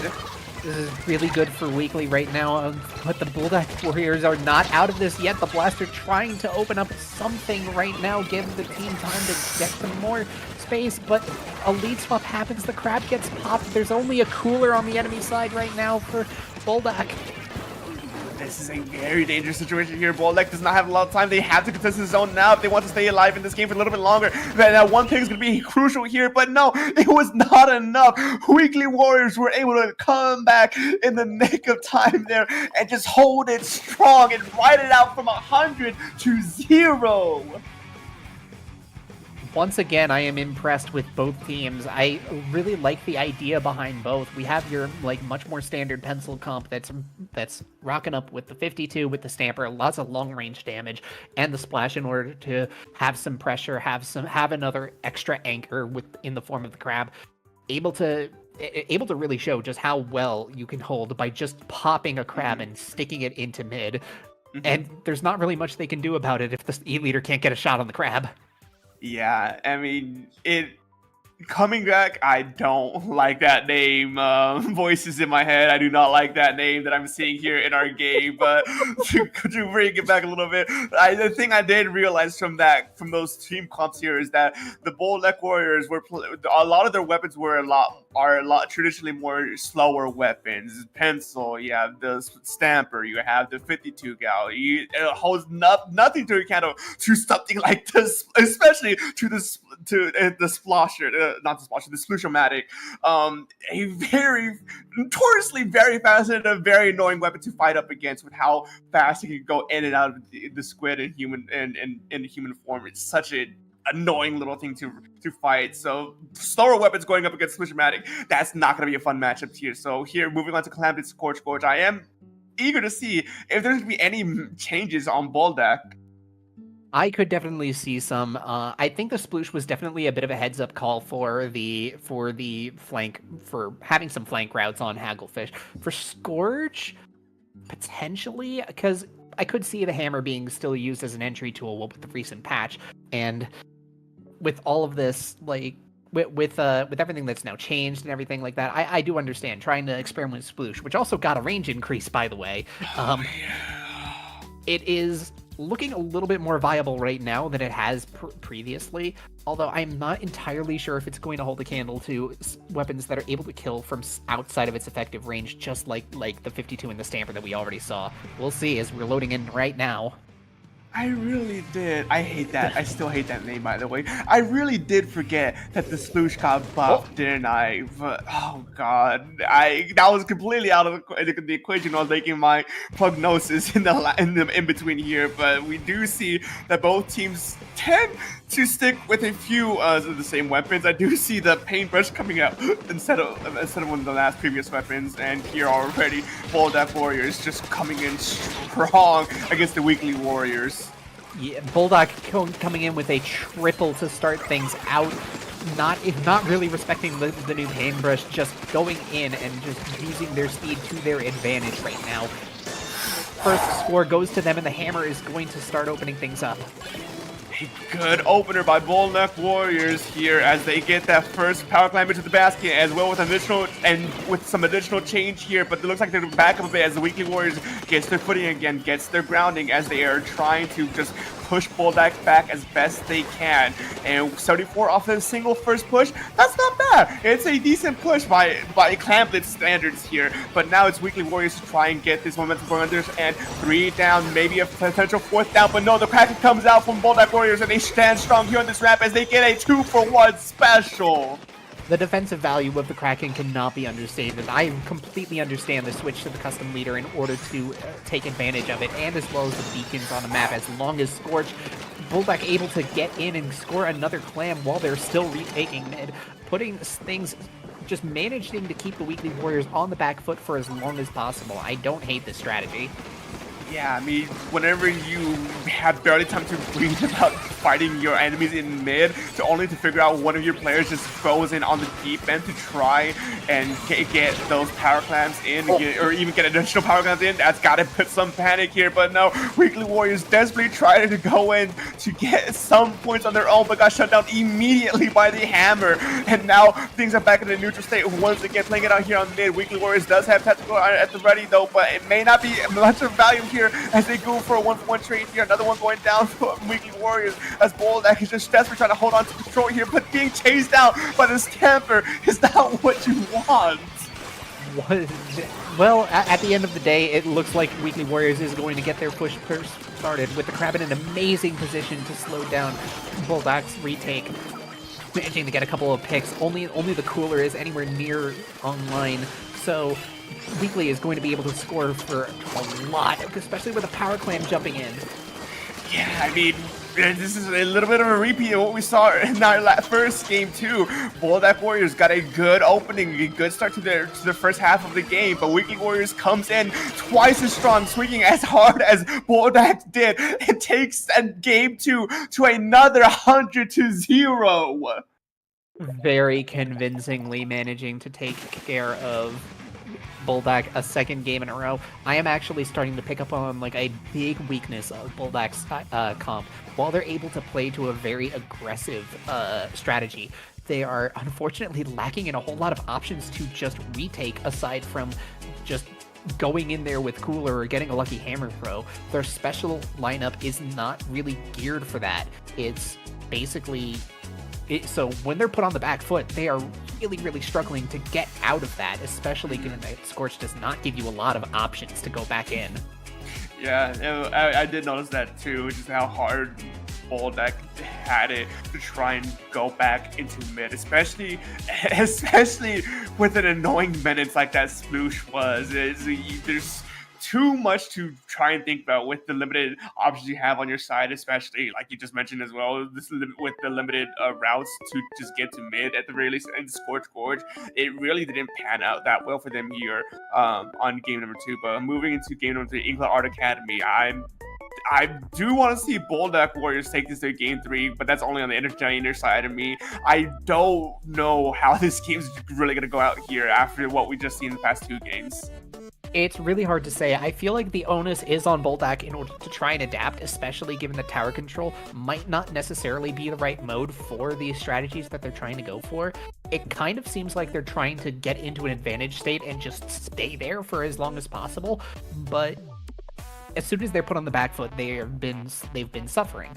So I think that the comp that Weekly has been showing has been a lot more stable, although they are still willing to experiment, as we've seen with the Paintbrush coming out. We might end up seeing another flex. We might end up seeing them stay. We'll find out right now as we see how things change for this map. New map, new weapon spotted, a Clash Blaster coming out. I'm eager to see exactly how this Clash Blaster is going to be used from the Weekly Warriors against the BULDAK Warriors in game number 3. Match point for Weekly Warriors, might I add. So this is for all the marbles in this set. All the marbles, and we are seeing, it looks like they are just sticking to what they know, and getting an early pick on the pen right there is going to be just what BULDAK needs in order to start things off. 2-2, but there's a crab on one of the stacks right now, and that's going to make things a little bit more difficult.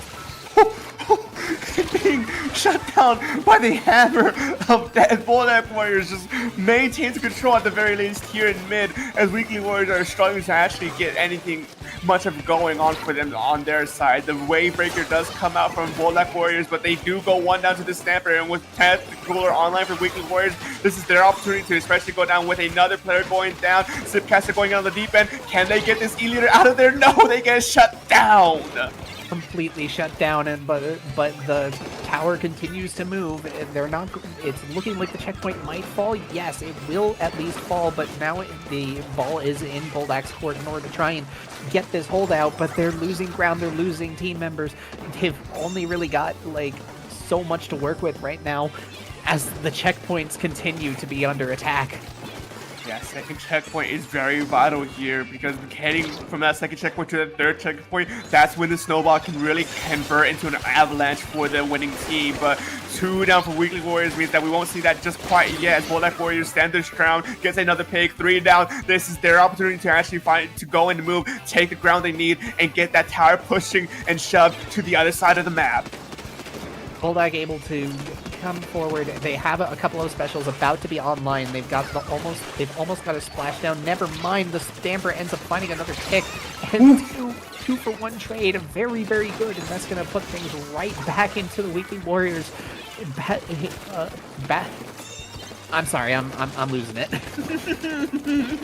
Yeah, I mean, I can't really blame you. This game in particular really has been just a constant back and forth match. There's only a 34-point difference between these two teams right now. A bit closer than what we've seen this entire set, as both these two teams keep constantly trading each other back and forth here in mid. This really is truly a Warriors game, as we see both these two teams just duking it out, specials being rotated, players being traded back and forth. I have no idea who's really in the lead right now. Finally, Weekly Warriors does get momentum back in their favor as 3 goes down for the BULDAK Warriors, means that Weekly Warriors has the opportunity here to potentially end that second checkpoint. This is potentially an opportunity for BULDAK to come back here with the pencil having gone down. They will not be seeing a tactic cooler anytime soon. However, second checkpoint has fallen, and BULDAK right in time for BULDAK to get a triple. We're going to see if that ends up mattering later down the line as the 2-minute mark finally passes. Yeah, this is a very vital point of the game here for BULDAK Warriors. If they can get that first checkpoint down and contest the second checkpoint, they wouldn't be that far behind against the Weekly Warriors. But the Weekly Warriors are ready to defend from the BULDAKs as they're just holding them down, not necessarily playing too aggressive right now, trying to see exactly what their game plan is, especially seeing tentacles on the board for BULDAK. Weekly Warriors kind of want to try and wait it out as best they can for as long as they can. But no, 1 goes down for the Weekly Warriors. Crap to take being used, but shut down by the Weekly Warriors. BULDAK going in. This is their chance to actually go in on the deep end with 4 down. That's the delayed wipeout. That's huge for them as they contest that first checkpoint and keep the momentum going. So much momentum and so much space that they've managed to get with the blaster, able to get into its ideal positioning. The Clash managing to sneak through, but getting cleaned up really quickly. The Sploosh able to almost farm up another hammer. And given the track record it's had, it's probably going to end up squashing another crab any moment now.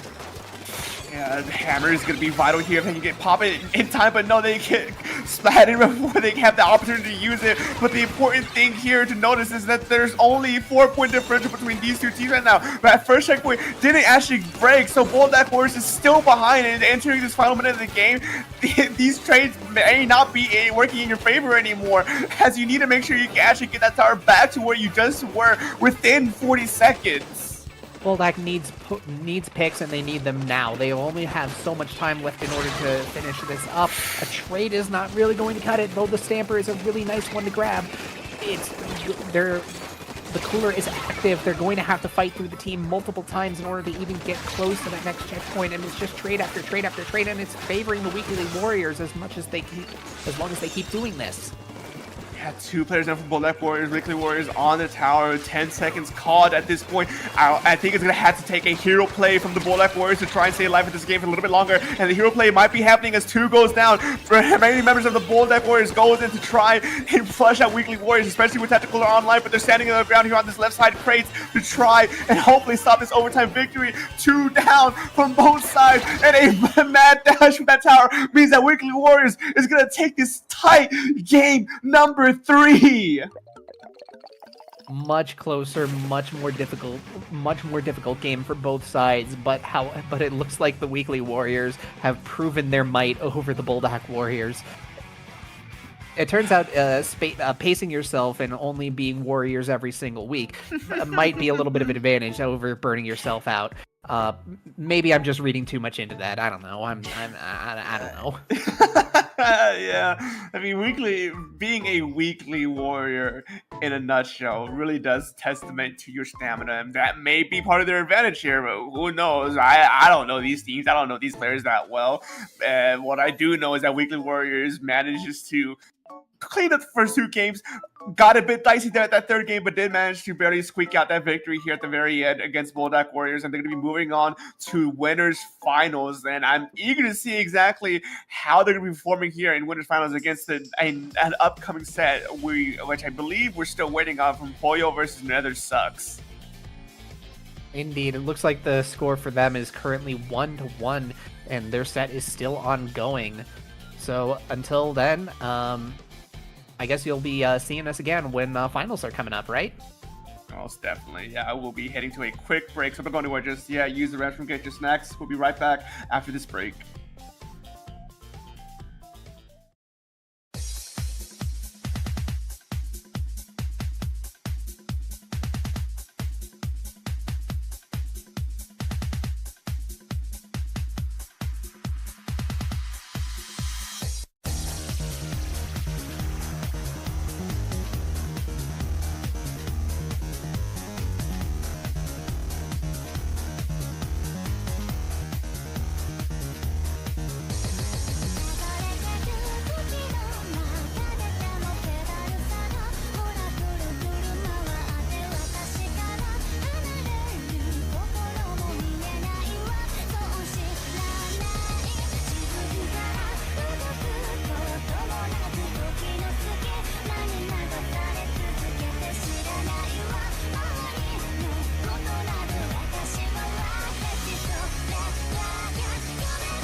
And we're back, ladies and gentlemen. They didn't start us in between. My name is SPF Dark. I'm here with part 2, and we're here with our grand finals of SOS Weekly Warriors versus Nether Sucks.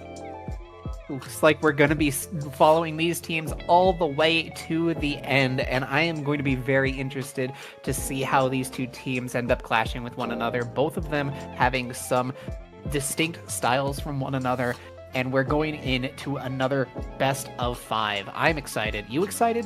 I am very excited. The Weekly Warriors showed from the last set we just seen that they can absolutely dominate some of these games. And Nether Sucks, while they may not have a good opening on their side, they play it slow and steady. They keep their cools, and even with their backs against the wall, they will fight to the very end and even come out on top at the very end. So I'm genuinely super excited to see these two teams who have opposing playstyles, but can definitely make an entertaining set, and especially with our first map mode here, Splat Zones on Barnacle and Dime.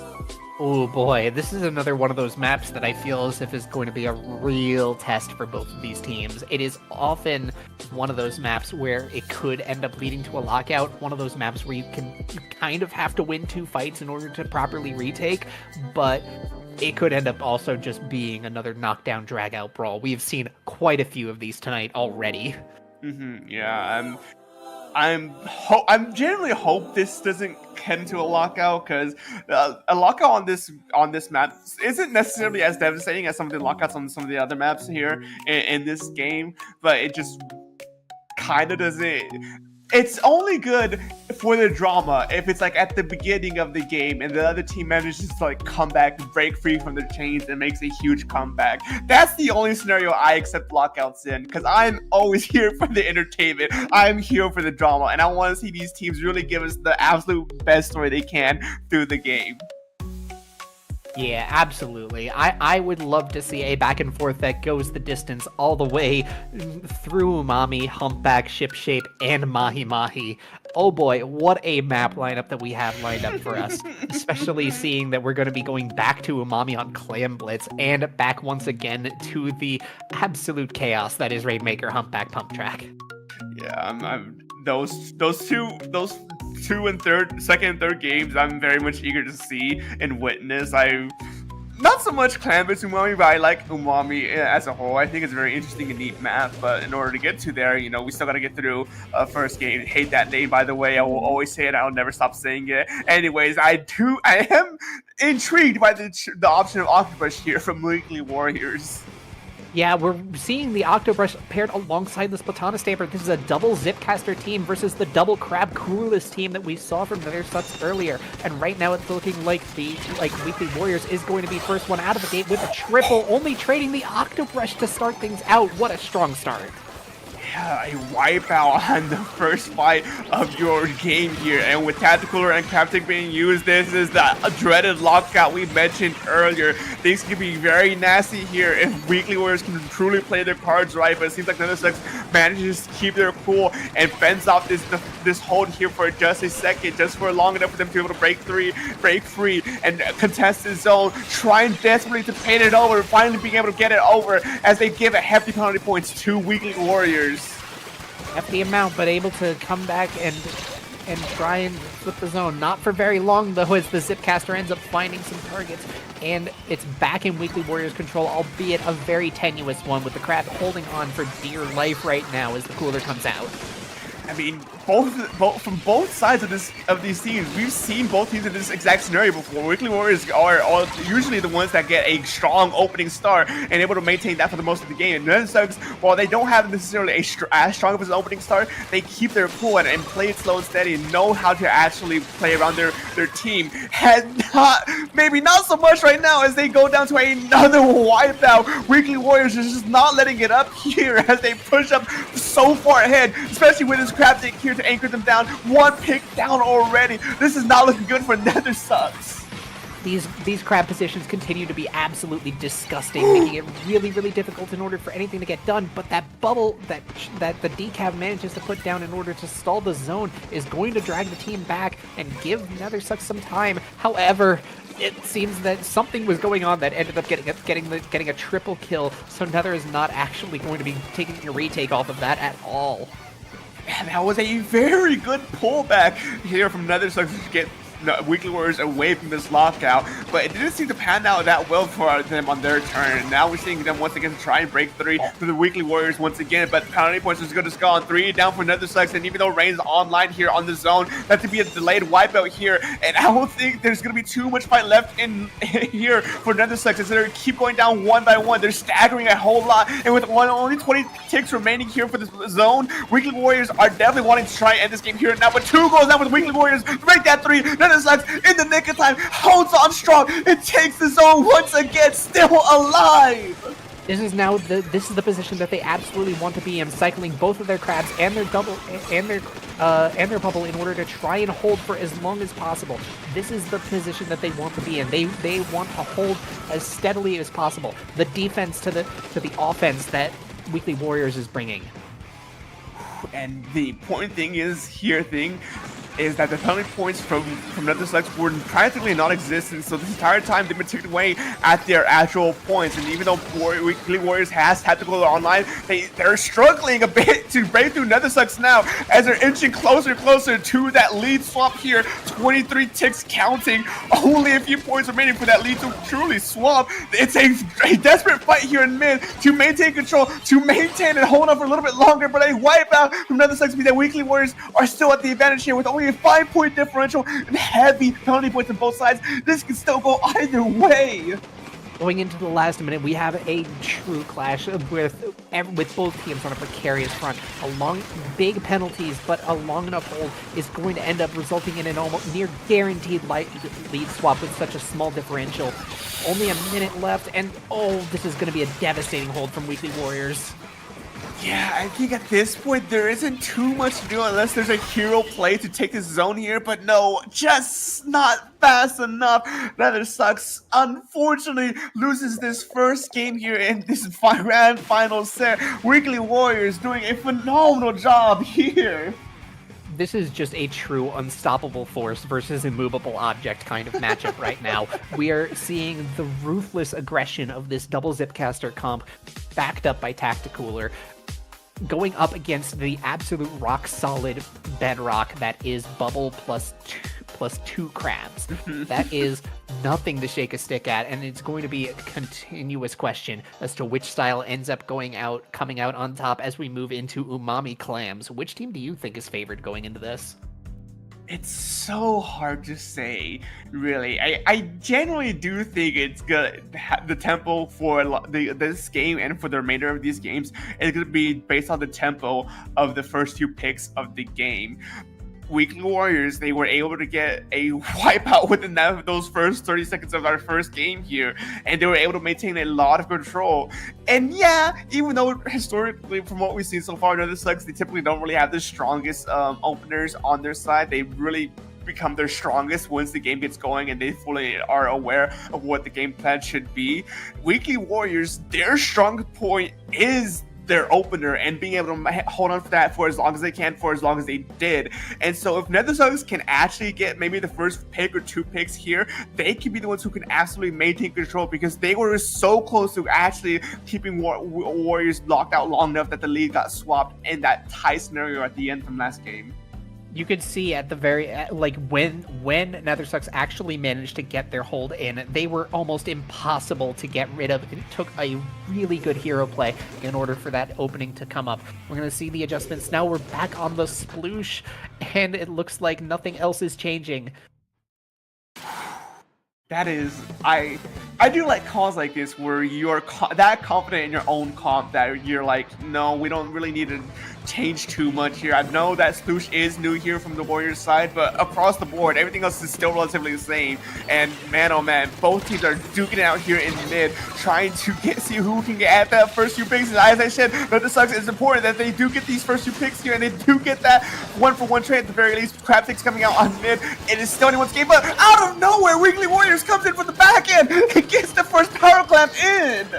The flex player that's been going from Octobrush to Sploosh and everything in between, they have been constantly running the flanks, constantly keeping themselves moving, constantly forcing Nether Sucks to look both ways before they try to go anywhere, because otherwise stuff like that happens and puts a halt to their momentum completely. Yeah, I mean, it genuinely is a very good disorientator to do a play like that. And I gotta point that out. That hammer got used there and got canceled immediately. It's such an unfortunate thing. It's only hammer would have something like that happen to you. But man, oh man, Weekly Warriors are now starting to lose momentum here. Another Sex are building up their own repertoire of clams as they use their own crab tickets, they use their own bubbler. Tactical was online for the Warriors, but it may not be enough here. As well, it actually may be enough. As in the backline, we see once again that dreaded name I hate is in being a menace on the basket once again. Once again, the Sploosh just manages to find a crack and just get into the backline, into scoring range. And it's while these lead increments are very, very small, they're going to add up, and they continue pulling NetherSucks away from being able to score themselves. It is constantly slowing their momentum down, and with the timer only being at 3 minutes left, it's going to matter. Every single second is going to count. And they do it again in the backline, pulling NetherSucks away right under their noses. They go in, they get a huge lead this time around, taking it all the way down to 37 points remaining. Weekly Warriors is just chipping away bit by bit from NetherSucks that they just can't get enough time to properly organize themselves. It's absolutely devastating. I'm actually kind of shocked. I would love to be able to just follow this entire game from the Sploosh's point of view at this point, but where that would not be exactly like. I don't think that's what we need to see for this particular bracket. I am just super curious as to what lines they're finding in order to get this kind of success. But right now, NetherSucks has finally gotten in, but it looks like it's going to be very short-lived. A good attempt there. They did have 3 power clams on their side, so it could have been a devastating lead swap there if they can actually get their footing there. But no, Weekly Warriors stood their ground and shut that push down, and now it's a game for mid once again as NetherSucks try to recontest it here to potentially get ready for another push. But no, 2 down for NetherSucks means Weekly Warriors make that 3. Weekly Warriors has the opportunity here to just keep chipping away at this clam basket. The absolute aggression coming out, the fact that this defense keeps scattering. It doesn't really matter that the crab is getting forced away right now because it's still space that they're holding. They're not going down right now. There's still a Zipcaster ready, there's Eddie, but there's 2 specials ready, and with a 3rd one coming very, very soon for NetherSucks. So it looks like it might be their time to finally take back control of mid and maybe get something started. A 1-for-1 trade here in mid means that it's still anyone's game here, but the dreaded Sploosh-O-Matic tries to go in for another attempt at a jump in, but they were only the distraction as the real player does jump in, gets 1, gets 2 power clamps in, and that's an extended lead once again in the final minute of this game. It's just utter madness as NetherSucks are desperately trying to maintain control here, but slowly fading it away. This is easily one of the most chaotic games of Umami Clams I have seen in a long time, I've got to say. The fact that the action keeps getting dragged across the entire map constantly, like what feels like every 30 seconds. And now NetherSucks is back on the offense, but for how long? As they're now starting to stagger a few more. Unfortunately, their power plant going down before they can score. Yeah, that's not a good situation to be here, folks. 30 seconds remaining, 2 players down, only 61 points against the 17 remaining from your opponent. You do get a 1-for-1 trade, but that's still going to be in favor for the Warriors here because with such a huge lead, they have all the tempo control here for the remainder of this game. 50 seconds remaining, and another player down for NetherSucks. That's not a good situation to be in. Another player down, 10 seconds timer. We will be going to overtime unless the Weekly Warriors can gang on that final check, not that final checker, the power clamp here, and they do manage to gang up on it, but with not enough time for the overtime to actually truly matter as they go in with a wipeout. Takes game number 2. Weekly Warriors looking completely unstoppable with an absolute clinic. They were in control for almost the entire game, and no small part because of the fact that they kept finding cracks in the defense of NetherSucks, not able to allow them to set up comfortably because there was always a Sploosh that managed to sneak their way behind them. Yeah, that's Sploosh. We've seen it in the previous game and the previous set already, but it's such an utterly annoying and devastating weapon in the right hands. And while I absolutely loathe playing against that weapon, I still gotta give it props to what it does best, and it's just very good at being able to weave in and out of control, just takes so much space in such a fast amount of time, covers so much space in a fast amount of time that you can hardly keep up with it. And it here, especially on a game like Clamblitz, where being able to keep up with your opponents is kind of vital, it just kind of ran away with this game here and just threw Nether Sucks out of the loop here the entire game. And it's going to end up being a trait that they're going to find very, very desirable for the Weekly Warriors going into game number 3, where Rainmaker, Humpback, Pump Track, if they end up running the Sploosh back, that is going to be some insane pressure, not only on the Rainmaker, but also as a potential entry and displacement tool with that hammer.